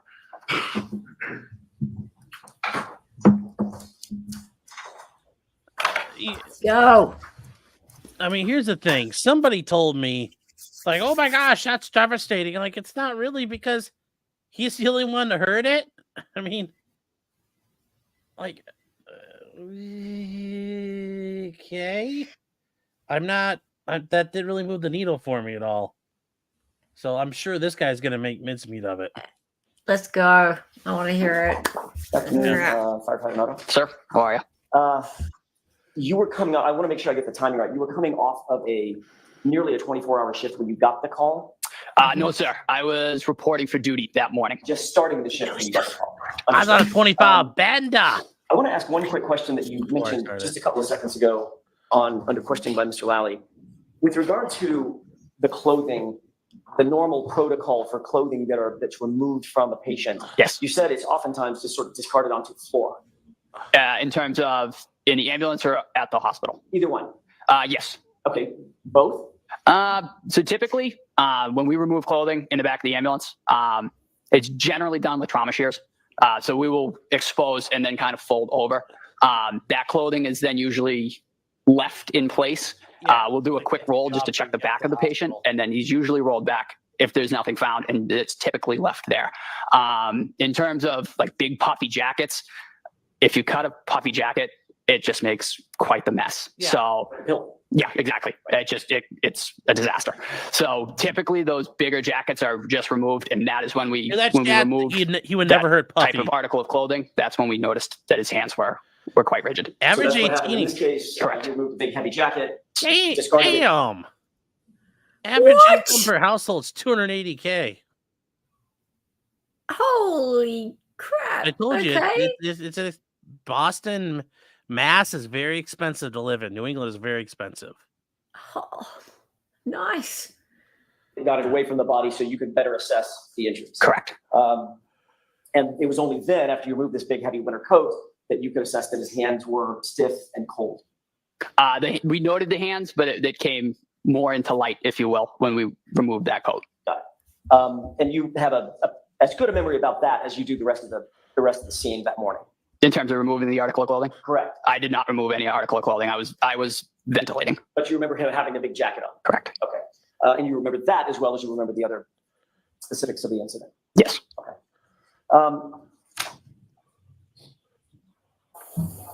When responding to a scene, I want to dovetail on the same subject, but just come at it in a little bit different way if you indulge me. When responding to a scene, one of your jobs has to be to sort of immediately take note of and assess the situation of the patient that you're dealing with, correct? A motorcycle accident is going to be very different than a drowning. Exactly. Someone in this case exposed in a snowbank, you're going to deal with or assess and note the weather. Mm-hmm. Is that yes? Yes. You're also going to note and assess the condition of the patient. Correct. As it pertains to the weather. Yes. So someone, for instance, that's in a snowbank naked, Mhm. no clothes on at all, is going to be a little bit different assessment than someone who's completely dressed for winter, correct? The initial assessment, but every patient is going to be automatically circulation, airway, breathing. Understood. We approached this individual the exact same way. Is automatically went directly to cardiac. Make sure. I guess what I'm asking is your attention is focused on some of those details for sure. Correct. And that's how you remember that big heavy coat that he was wearing, correct? I remember he was appropriately dressed. Correct. Okay. As a matter of fact, you testified to that in the grand jury that, quote unquote, he had a heavy coat on. Yes. Consistent with how you're testifying today.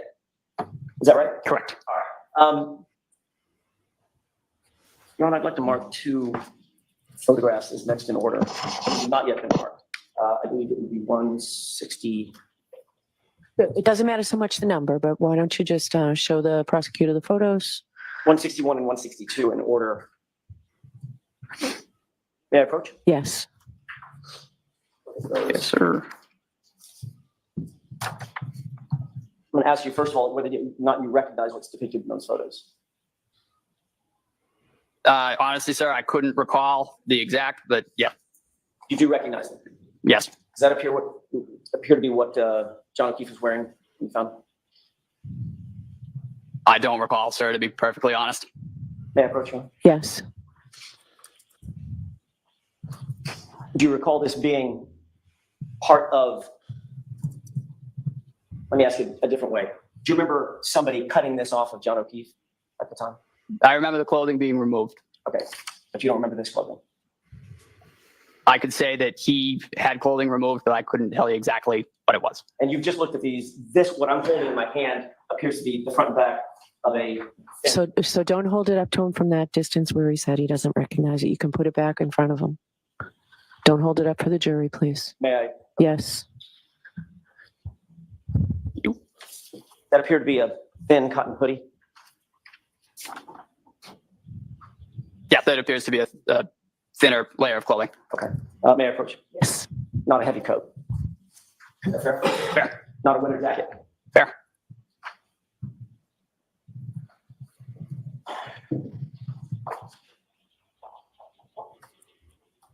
Is it fair to say you had a lot on your mind when you were out at that scene, correct? In terms of just saving a man's life. Correct. That's your credentials are impressive. You were there focused on one thing, and that is trying to make sure that a man did not die. Correct. Would you agree that that was your primary concern and your primary focus the entire time you were at the scene? Correct. You weren't necessarily worried about what other individuals were doing, correct? No.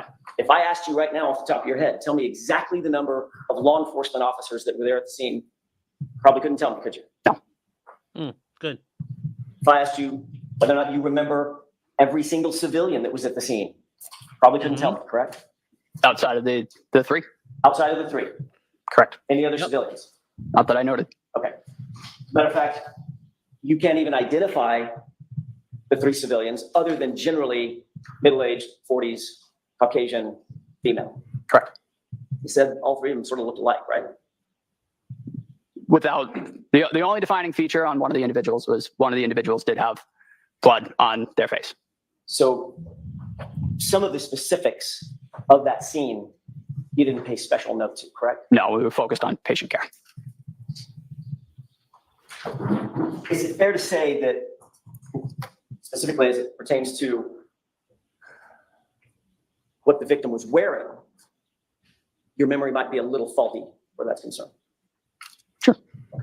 I mean, nothing wrong with that. You were focused on something completely different. Correct. You did notice certain injuries on Mr. O'Keefe's person, correct? Correct. And you indicated on direct examination that once you got him into the back of the ambulance, you, as you put it, you had a quote unquote much better picture of what you were dealing with. Is that right? Correct. You testified at the grand jury that you noted that once he was in the back of the ambulance, under better lighting, you were able to tell that he had trauma to the right side of his head. Correct. Is that right? Yes. Are you talking about the major trauma that he suffered to the back of his head, or the egg that you earlier described? I was more just because it was directly in front of me. It was on the front side of his head. Okay, so it wasn't the right side of his head. If you said right side of your head, you might point above your ear, right? Correct, That's not yes. what you're talking about.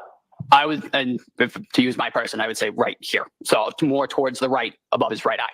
Right of center, but still on the front of his head. Correct. And you did not make any note of another injury on the back of his head. No.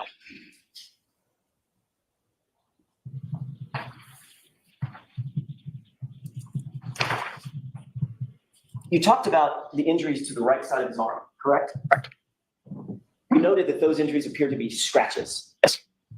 That's your word, not mine, right? Correct. You didn't say that those were blunt force trauma. No. You didn't say that they were abrasions. Scratches and abrasions, in my point of view, seem to go hand in hand. But the word that you used was scratches. Yes, they were like furrows down. Say that again? Furrows, if you will, for lack of a better term. Just. I don't understand that word. So if you remove something, Yes. like you create a furrow in the skin, is that? Furrows. Yes, there you go. Sorry, excuse my accent. No. I'm on your turf. Fair enough. It's my accent. I'm so sorry. Boy, that one. It's going to be a meme somewhere. Hey, my cousin Vinny. Yeah, got it. All right. So when you said furrows, you Oh no, he said made the your thing, hand and arm chat. almost like a claw and drug it against your right biceps. Objection. Sustained. Can you repeat the movement that you did with the jurors and you said furrows? Oh, man, Objection. that's gonna be great. Sustained. Just move on to the next question, please. You would agree that a very common cause of a hematoma over one's eye is being hit or punched. Correct. Is that right? Yes. You said that Mr. O'Keefe did have such a hematoma over his right eye, correct? Yes. Did you also see a laceration under the eyebrow but above the lid on his right eye? I don't recall. Did you see a laceration on Mr. O'Keefe's nose? I don't recall. You did note that there was some blood on his nose, correct? Correct. That possible that came from a small laceration. Yes.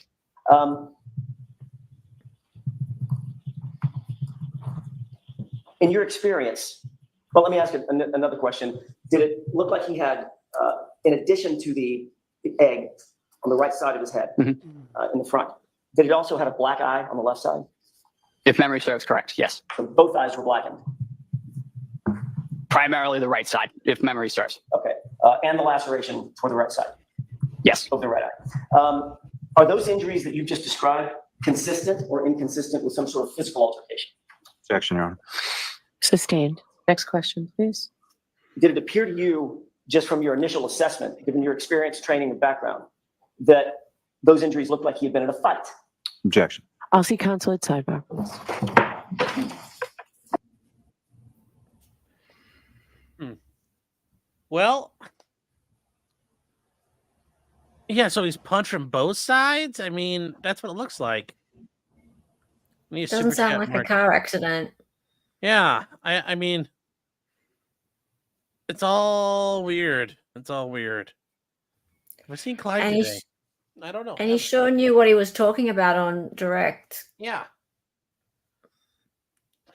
This is, I mean, like I said, what's with that objection? I don't know exactly.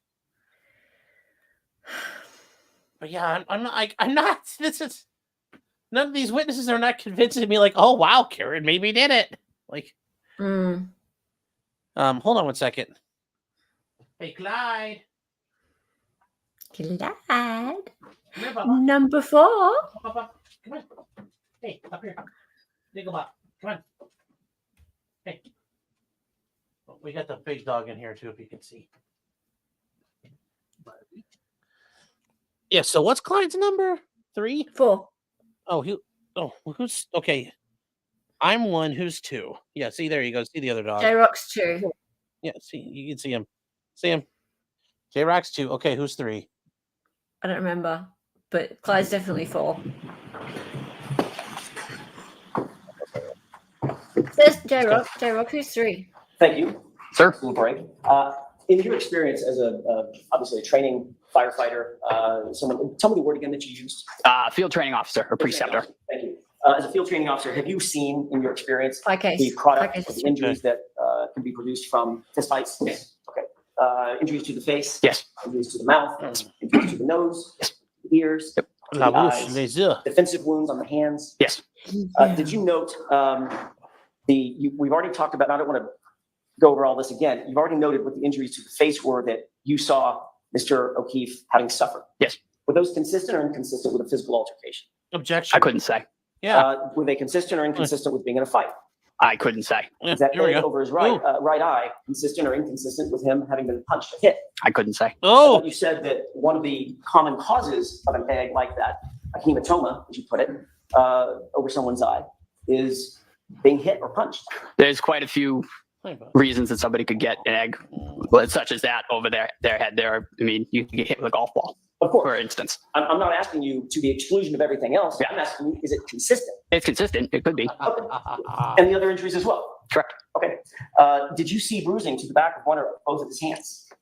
His hands were, as stated, they were very cold and very white. They were not well perfused.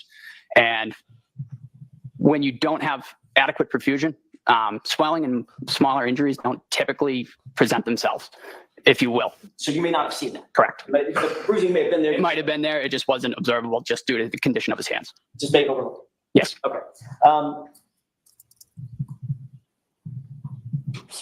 You indicated that you were not present when your colleague, Katie McLaughlin, was questioning anybody. so this is reasonable at the doubt, scene, Pat. correct? She's tasked with that responsibility, but you did not engage with her.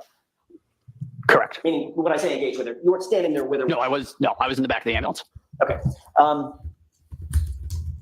You claim to have heard this statement, I hit him, Yes. several times from the woman with blood on her face. Correct. You indicated that she was erratic, Correct. hysterical. Correct. You said, for lack of a better term, running around in circles. Yes.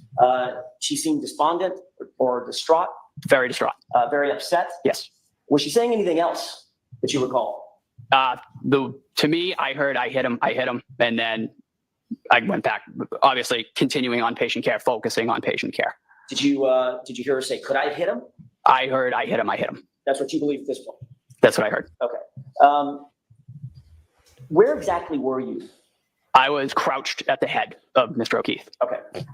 You were asked that exact question at the grand jury, correct? To describe where you were and who was doing what. To my knowledge, yes. Okay. You were asked a question when you spoke to her and she said, I hit him. Were you with the other representative, sir, there at the time? Were there other people around you? Do you remember being asked that question by a grand juror? I don't recall. Do you remember answering, no, there were other people around me. I had paramedics Flamati with me. I believe firefighter Kelly was there as well. Correct. So the three of us were all providing patient care Okay. around Mr. O'Keefe. And you indicated that we were all there together. You were kneeling and you were doing the airway while you called him Tony. Yes, that's Anthony, Tony. Yes. All right. He was doing the CPR, correct? Correct. And it's absolutely clear in your mind that when that statement was made, you were knelt down over Mr. O'Keefe. Flamati was doing CPR. Kelly was with you guys, and you posed the question to her, do you know him? Correct? Correct. Okay. So I want to make sure I understand this. You said, as you're knelt down, do you know him, directly to the female, and she answered your question with, I hit him. Yes. But that's not what you told Trooper Proctor in a February 8th interview. Okay. I don't recall what I told Trooper Proctor. Let's start at the beginning. Do you remember having a conversation with Trooper Proctor on February 8th? I do.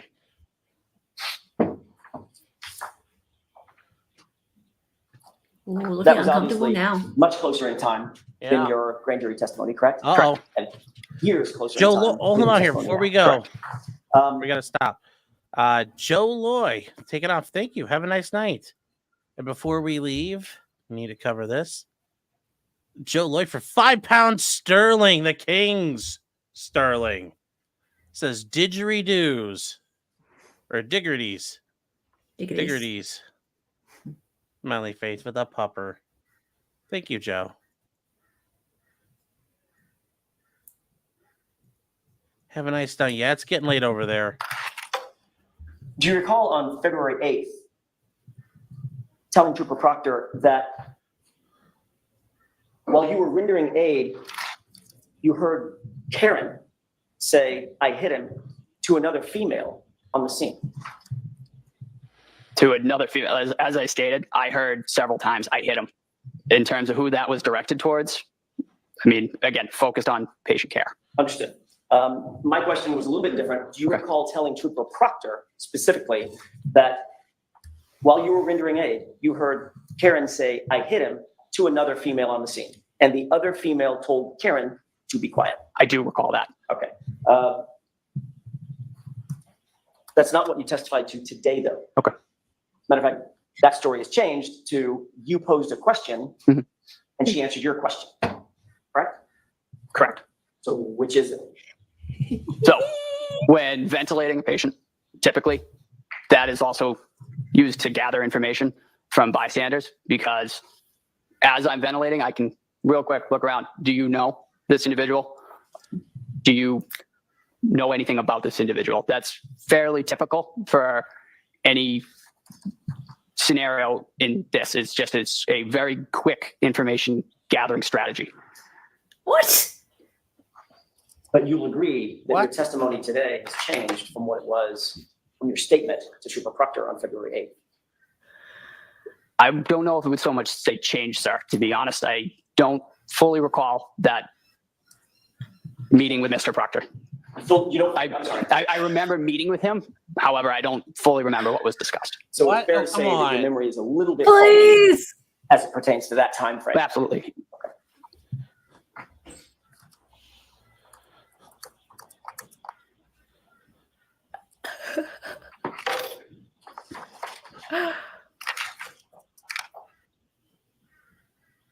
When you went to the hospital with the patient, did you ever inform any of the doctors or nurses or medical professionals at the hospital that you had heard a female claim to have hit John O'Keefe and that's the reason for his injuries? I did not give the report to the hospital.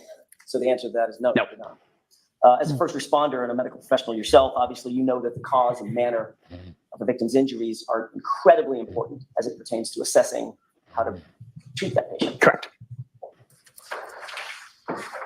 Once you got back to the station and to take a breath, did you write any report?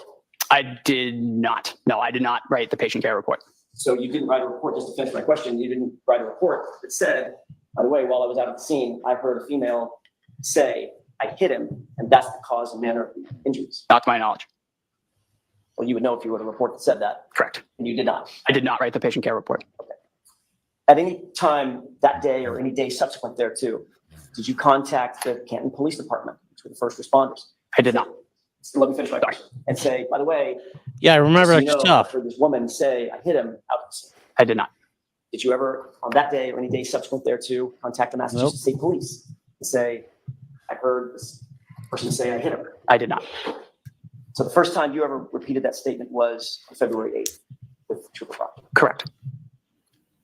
And by the time we've come full circle to today, that statement has now pivoted.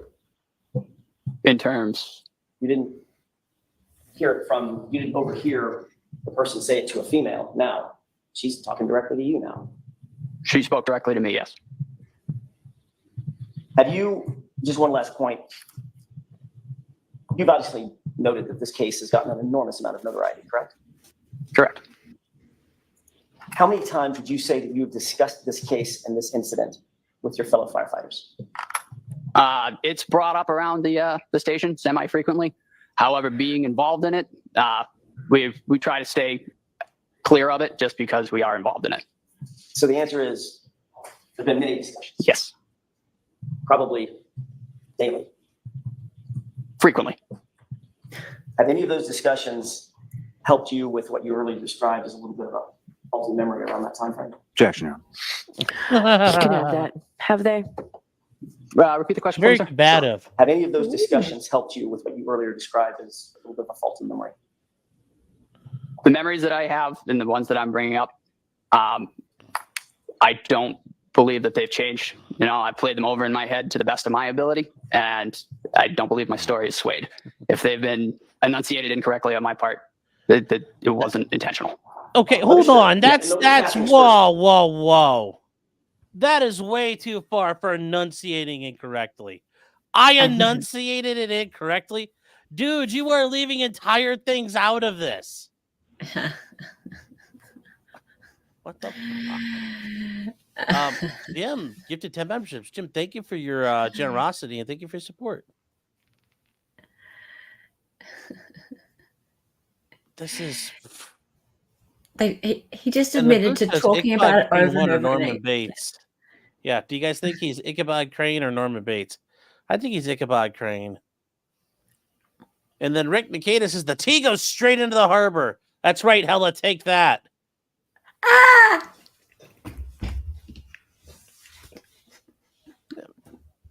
Now he's sounding like a cop. Memory's a funny thing. So your memory is as good about that as it is about that winter coat. Yes, sir. Thanks. That's all I have. Mr. Lally?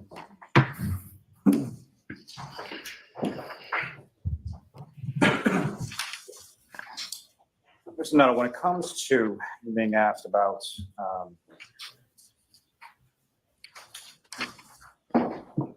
consistency of causality as far as different injuries that you observed on Mr. O'Keefe, correct? Rephrase that for me. Poorly phrased on my part. So you would have been asked on cross-examination about some things that the injuries you observed on Mr. O'Keefe could be consistent with as far as having been the cause of those, correct? Correct. And how many sort of myriad of other causality or how many myriad of other sort of things could have also been a cause of the injuries that you observed? As stated, a lot. It's not typically just physical altercations. It could be, again, a golf ball could hit you in the head. That could cause similar injuries. Just for clarity purposes, when you were asked about a particular time frame, were you talking about the time frame of January 29th, or were you talking about the time frame of February 8th when you met with the prof? Sorry, so rephrase that for me. Let me withdraw that and move on to something else. So just again, for clarity purposes, when you were asked about some statements that were attributed to you to Trooper Proctor during the, correct? Correct.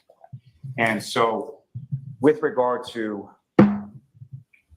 what you recall differently, is it the statement that the person, the female with blood on her face made to you, or the statement of the other female telling that person to be quiet? So as stated, real quick, down and dirty, I asked, do you know this person? To which I hit him. And then in the background, I remember hearing over and over, I hit him. That was kind of pushed towards the back. And the only person patient care took priority. If that answers your question. Do you recall specifically at this time the other statements that you were asked about as far as whether or not the other female told that female to be quiet? I do remember that, correct. And the other statement as far as the female with blood on her face, and again, that was the differentiating character between the females that you observed there, correct? Correct. And your memory of that statement is I hit him, correct? Correct. Nothing further. All right, Mr. Nutall, you are all set, sir. Thank you, everybody. Do you have another witness, Mr. Lally, to start? Yes, sir. Your Honor, the Commonwealth will call Mr. Anthony Flamati to the stand. This is very important. Juror 13, I won't, you're revealing a little bit about yourself there with your power level. Yes. As a medical professional, let's say you're sitting at the hospital. I hit him. Yeah. With what? Yeah. Was it a baseball bat, a brick, a knife, Nerf ball? They want to know. And yeah,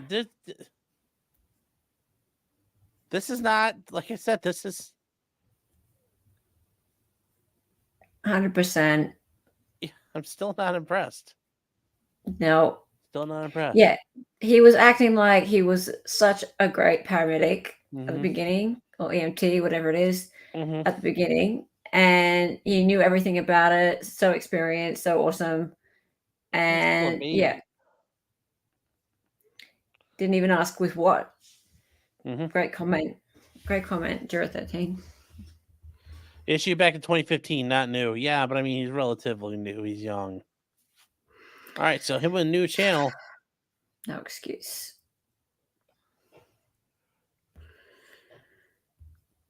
Why does that start? There we go. Wow. We got 20 minutes, chat.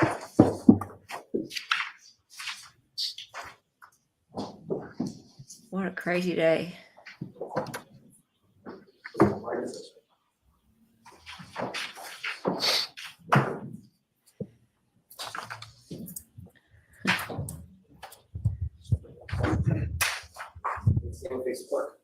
Raise your right hand.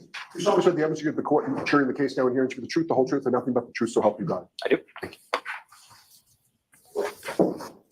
Come on. Who is this Peckerwood? Whenever you're ready, Mr. Mullaney. Good afternoon, sir. How are you? Could you please state your name and spell your last name? Name is Anthony Flamati, last name spelled Flematti. And how are you employed, sir? I'm a acting lieutenant at this time for the Canton Fire Department. And how long in total have you worked for the Canton Fire Department? Got hired in 2015, July of 2015, so coming up on 10 years. And prior to working with the Canton Fire Department, what, if any, other work did you have within sort of the same field? So in the same field, I worked for the Athol Fire Department for a few years, hired in 2012, March 2012, until July of 2015. So just transferred departments. And even prior to working with the Athol Fire Department, did you work as an EMT anywhere? Yep. So I worked as an EMT for American Medical Response out of Springfield and Holyoke.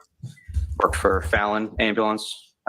Started basic level of EMT around 2008, and then just different private ambulance companies around the state. And just starting with the EMT side of it for first, what, if any, training did you receive or education did you receive prior to getting your certification as an EMT?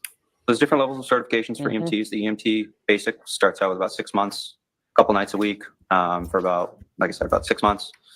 Take a certification, practical and written examination for that to get your basic level, and then you move on to the paramedic level of schooling as well. Describe to the jury a little bit about sort of what that paramedic level of schooling is. So the paramedic schooling starts, it's about 12 to 14 months, depends on the program, which school you go to.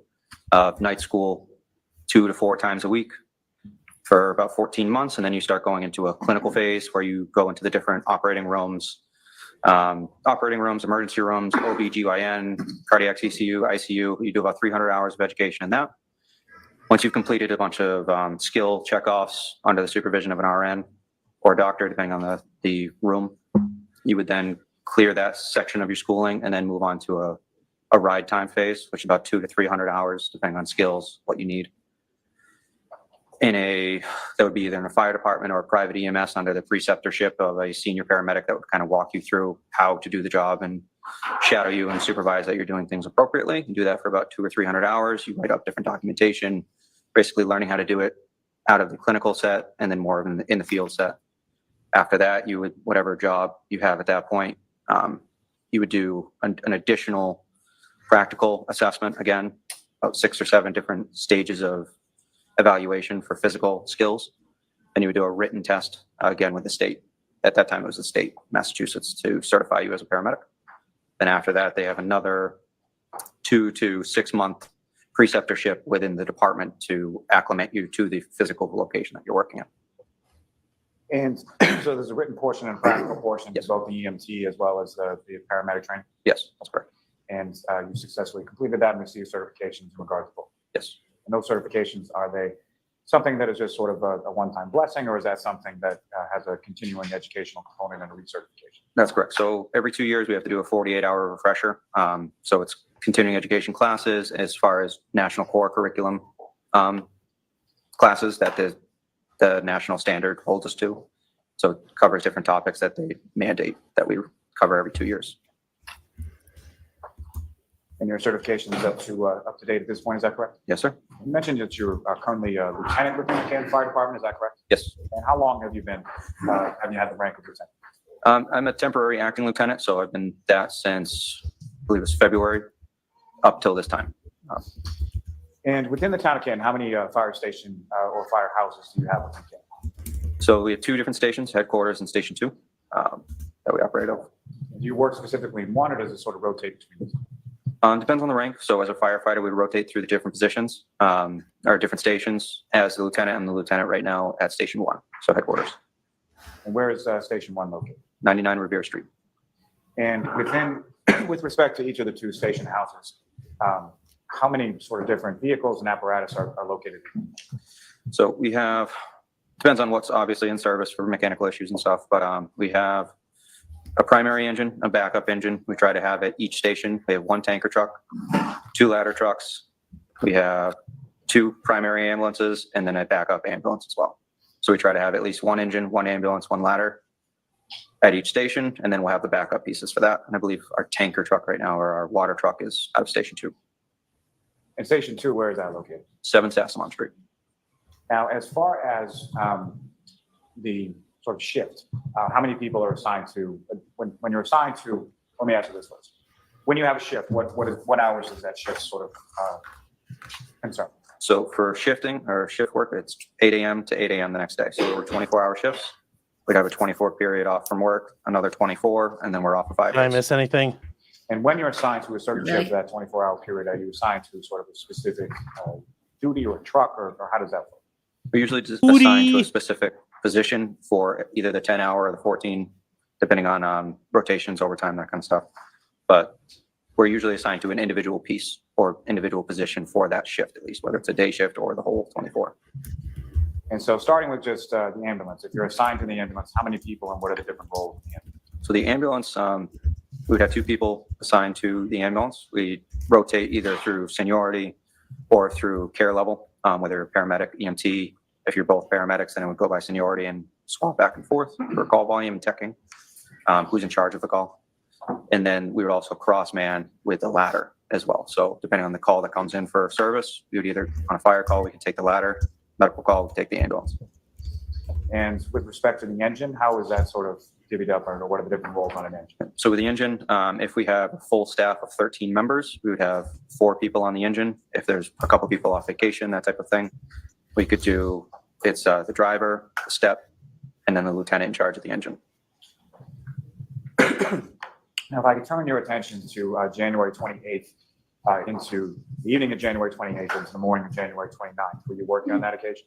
Yes. Okay, you were working 8 a.m. on the 28th until 8 a.m. on the 29th, is that correct? That's correct. And which firehouse were you working out of on that occasion? I believe it was Station 1 at the time. And what was your assignment in relation to that shift, whether it was ambulance, truck, or engine, whatever? That would have been Ambulance 1. And who, if anyone else, was assigned to Ambulance 1 along with you with this? At the time, I was working with Matthew Leahy, Matthew Kelly. We have a lot of similar names. And what, if any, disparity was there between sort of the experience that you had versus the experience Mr. Kelly had at that time? So Mr. Kelly had just started with the department at the BLS level at the EMTB, probably 2 or 3 months prior. I had just finished up his preceptorship, getting him onboarded as a new hire EMT, so very minimal experience at that time. So fair to say any sort of medical calls, you would have been sort of what they call the lead paramedic, is that correct? That's correct. Now, with reference to that particular time frame, 28, 29, what, if anything, were you aware of as far as sort of weather forecast? So leading into that shift, I knew there was a storm coming, and I had always lived a good distance away from work. So I would try and tie overtime shifts in so I wouldn't have to commute more than once back and forth. But with a storm coming, wanted to not have to drive into the weather. So I picked up overtime the night before that shift. And about what time did you arrive the night before? The night before, I arrived at 6 p.m. 6 p.m. is the start of the shift. And so you were essentially on shift for a relatively significant period of time leading into the morning of the 29th, correct? That's correct.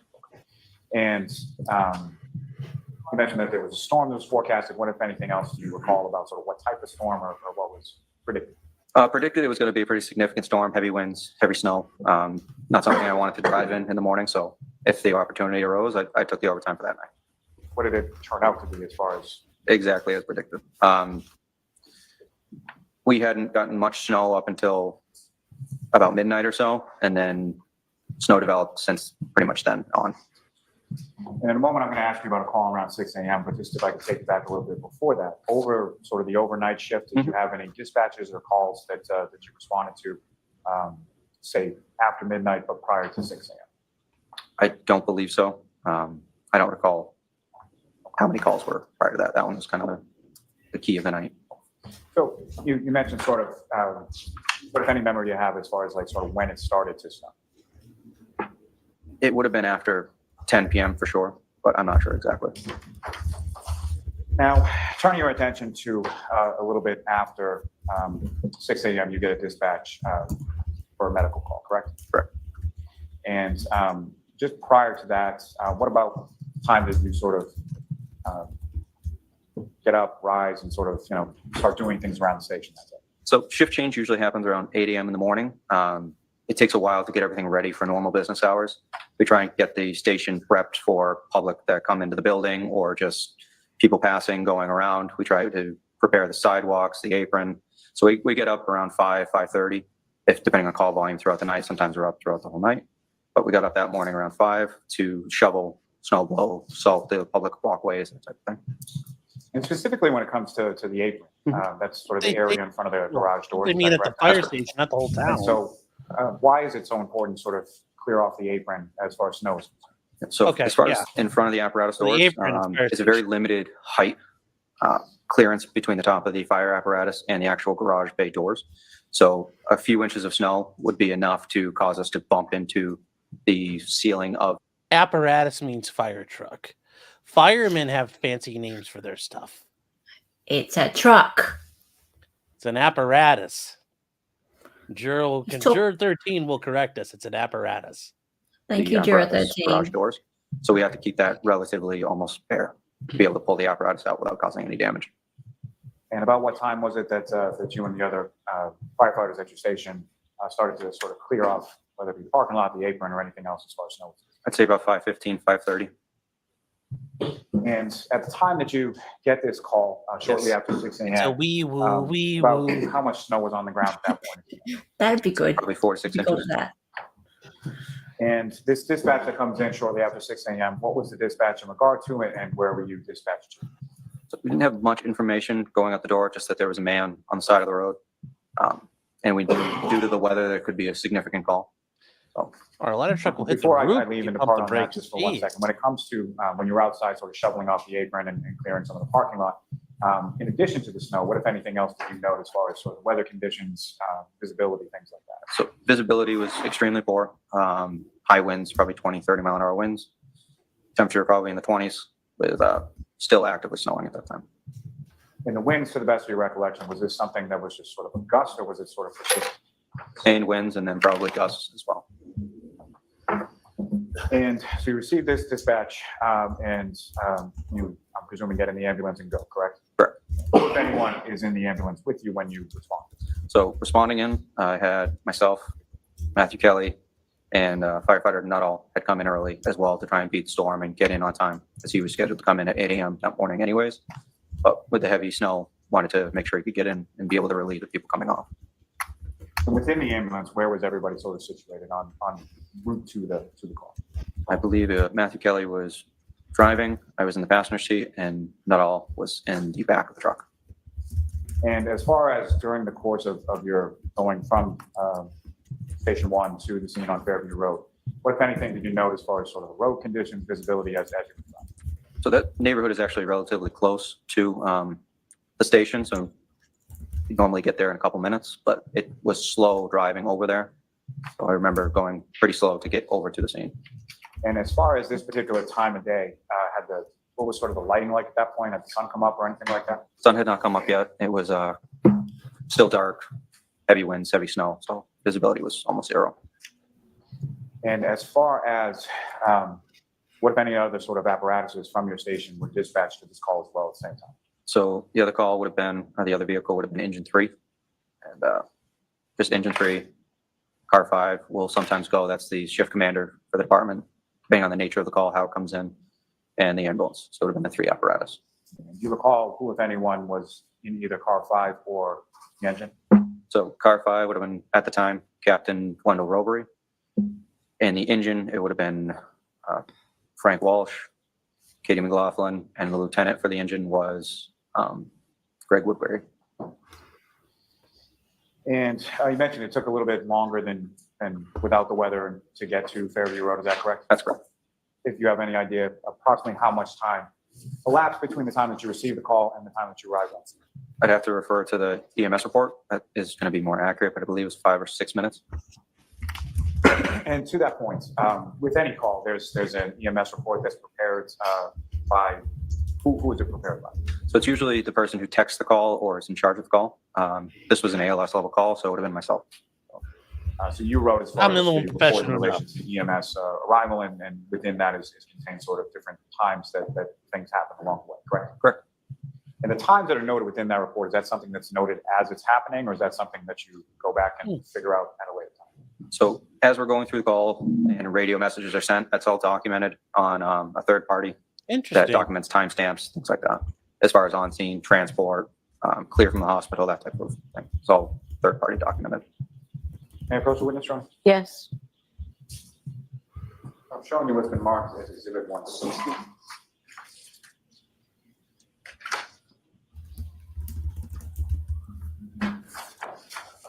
Specifically turning to the 7th page and asking for direct attention to the far right column. You see that portion of the report, sir? Yes. Okay. First and foremost, what I played before you as Exhibit 160, that's your report, correct? Correct. Okay. And on that right column of the 7th page in, what, if anything, do you see with regard to times? So we have our dispatch time, 6:06, en route time, 6:07, on scene, 6:14, at patient, 6:15, and we had transported from that scene at 6:27 and arrived at destination at the hospital, 6:45. That destination hospital would have been Good Samaritan Medical Center, is that correct? Correct. Now, if you could, going back to sort of your dispatch from Station House to Fairview Road, can you describe sort of the path as far as what direction, what route you took to go from one to the other? Yep, so from Revere Street, we would have come out, taken a right onto Revere Street, gone to the end of that road, taken a left on Sherman, driven all the way up to Chapman Street, taken a right on Chapman Street, gone up to Fairview Street, and then taken a left on that. That would have brought us down to the address. And as you're coming down Fairview, are you familiar with that area? Yes. Okay. And so as you're coming down Fairview, is there any kind of grade or elevation to the roadway as you're coming down? Yep, so that is a downhill towards about halfway down the road, so a pretty good grade that's coming downwards. And the address that you responded to with 34 Fairview Road, when you're coming from the direction that you were coming off of Chapman, is that a residence that's on your left or right or something else? That would have been on the left. And when you arrive on scene, what, if any, other sort of vehicles or apparatuses do you observe beyond sort of what you've already described as it? So we had the fire apparatus. There's another vehicle, bystander vehicle, that was on scene as well. I don't recall if police were on scene at that time, but. And when you first sort of pull up to the scene, what, if anything, is it that you observe even prior to getting out of the truck or the ambulance? So as we're pulling up to the scene, we see two female parties, non-uniformed personnel, that were going back and forth between the body and the side of the street and back and forth. Appeared to be a female party that was pushing on his chest and then going back and forth between the other female party and. How does he know all this? And, what? He can't make that assessment. Again, so when you first sort of pull up, you're able to see the body on the ground. Because other than Karen, these guys didn't talk to anybody. Mm-hmm. So how does he know all this? Is that correct? It was, yes, you could see a body, but it was very hard to see that distance away. And do you recall any sort of like overhead or any of the lighting, street lighting or anything like that illuminating in that area? I don't recall. Now, this individual, as far as the person on the ground, at some point you were able to subsequently identify who that was, is that correct? Yes. Okay, who did you identify him? So identification won't normally happen right at that bedside. That's not really relevant to initial treatment. We found out who it was when we got into the ambulance and we were able to do a more thorough search once interventions had started. But when you first arrive on scene, fair to say you're primarily or only sort of concerned with patient care, correct? Yeah, correct. To the point you sort of tunnel vision to the patient, correct? Yeah. So you arrive on scene and you get out of the ambulance and where is it that you go? So we then go grab all the equipment that we're going to need to work on the patient, and then we bring that equipment over to the patient side to be able to start treatment. All right, Mr. Flamati, I'm going to stop you there. I'm going to stop you, Ms. Lally. Jurors, that's it for today. We are not in session tomorrow. Reminder, please do not discuss this case with anyone. Don't do any independent research or investigation into this case. If you happen to see, hear, or read anything about the case, please disregard it, let us know. We'll see you on Thursday morning, and Thursday will be a half day. Thank you very much. All rise for the court, please. Follow me. Oh,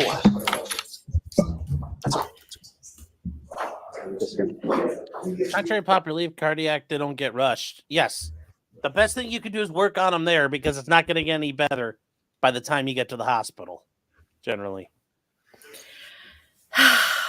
Very true. Very true. Yeah, I mean, nothing there convinced me because it sounds like, at least the way I understand it, EMT guy number 2 heard it from his underling who says Karen said she hit him. He didn't personally hear them say, I did it, I hit him.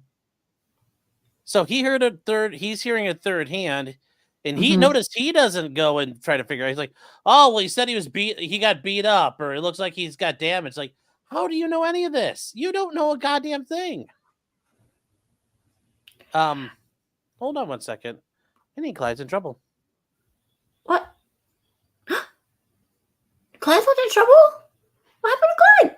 Hey there, Karen Reed, trial watchers. You know what a lot of the trials we cover remind me? What? It's that you gotta be careful who you surround yourself with, who you let into your. Oh. Everyone's worried about Clyde.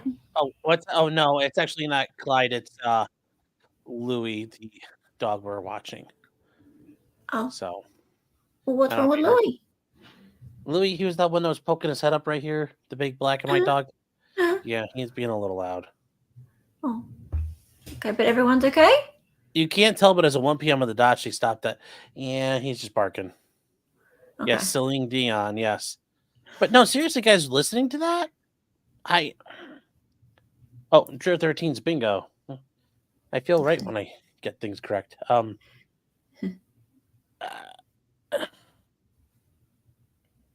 This is the best I got. What? Louis not a little spaz by Frost. No, he's a big one. Save Clyde, save the world. Yes.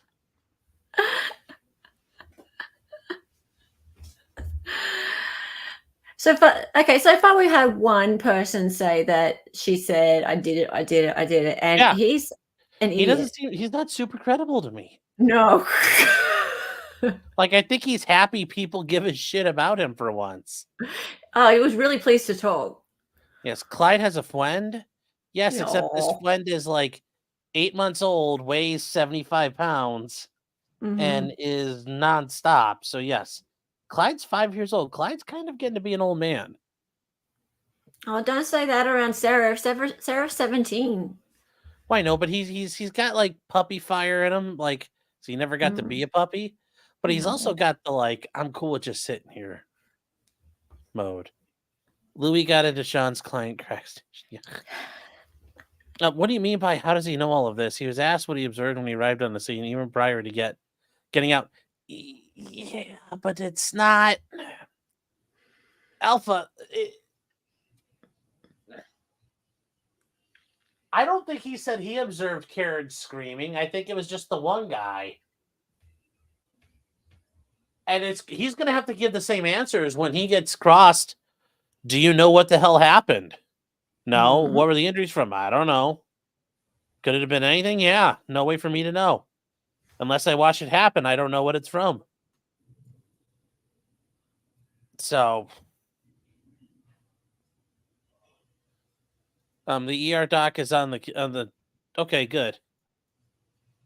And then Diana C says, ask about the Innocent Project. Promise me.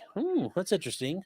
I wonder if they're getting involved with this because it's one they could help with, but also it's a way to get some clout. Yeah, I was talking to Diana in chat about that. They don't generally get involved in anything that hasn't been through appeal court. Yeah. no. That's normally they don't get involved, but if they can help, I mean, yeah, if you could tack yourself onto something big, clout chasing is clout chasing, no matter where you are. Mm. It can help. So, Mm. yeah, he saw a woman running back and forth doing CPR. Sure, but that's all he knows. Not I hit him, and wow. Or if it's Boston, she'll be like Fran Drescher and go.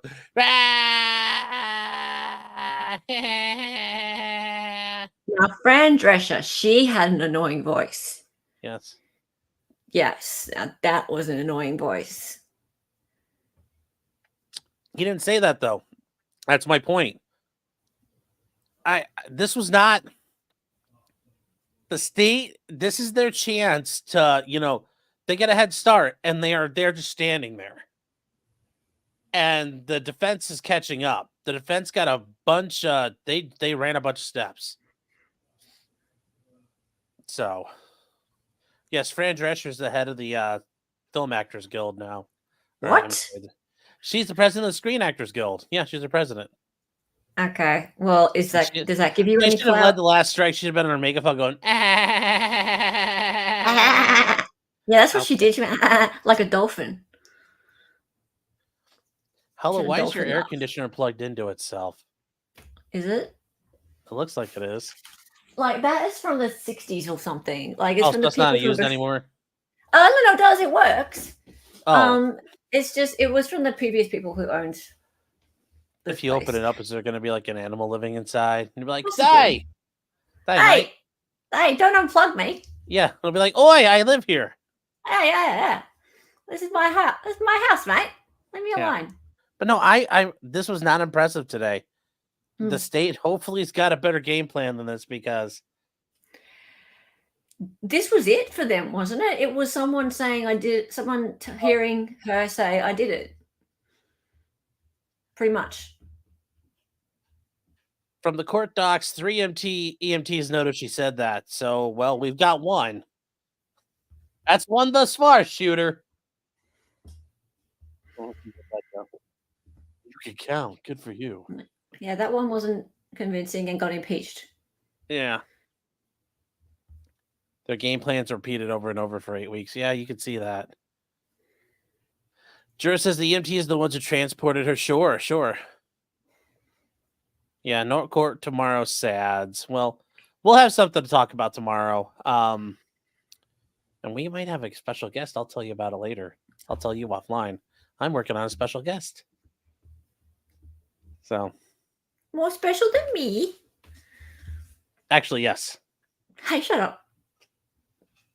No, this guy wasn't really impeached, though, but the other guy wasn't either.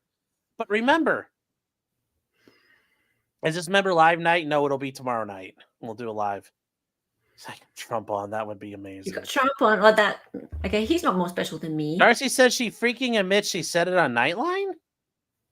All right, well, then there we go. Hopefully that's out there. Special guest Nick Ceiling Cats? No. They're not more special than me. All right, guys. So we are all caught up for the night, and this is. Remember, there's a long way to go.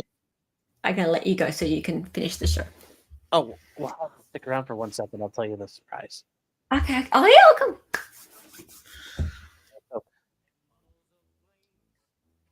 Guys, we have nothing for tonight. Tomorrow night will be the member stream. We'll be hanging out and YouTubing it up. Then Thursday, we've got the trial that looks like, and I probably will be around for that.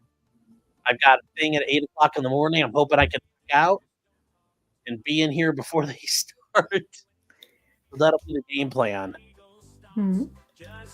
And there we go. Hopefully this works now. And then we got the Thursday night show, and I will be doing the crazy YSL guys who did the sovereign citizen thing. We'll figure out where to work that in. I'm not sure where that's going to go yet, but that's going to be fun. But yeah, guys, in the meantime, if Karen Reed did it, I can't tell if she's guilty, because nothing's convinced me of that at this point. Oh. Ciao all, don't die. What? Are you gonna let me? You're gonna tell me the surprise backstage? Yes. Oh yeah, I'm not gonna tell you that because everybody gets to hear it. Well, hell, like really real quick though, if you didn't know it's gonna be. So good night, everybody. Thank you again for all your. Thank you again for everybody here on Twitter. I know you're not real people. Everybody here on YouTube, thank you so much, guys. Please give me a like if you did enjoy this. And then everybody over on Twitch, thank you so much. Good night, everybody.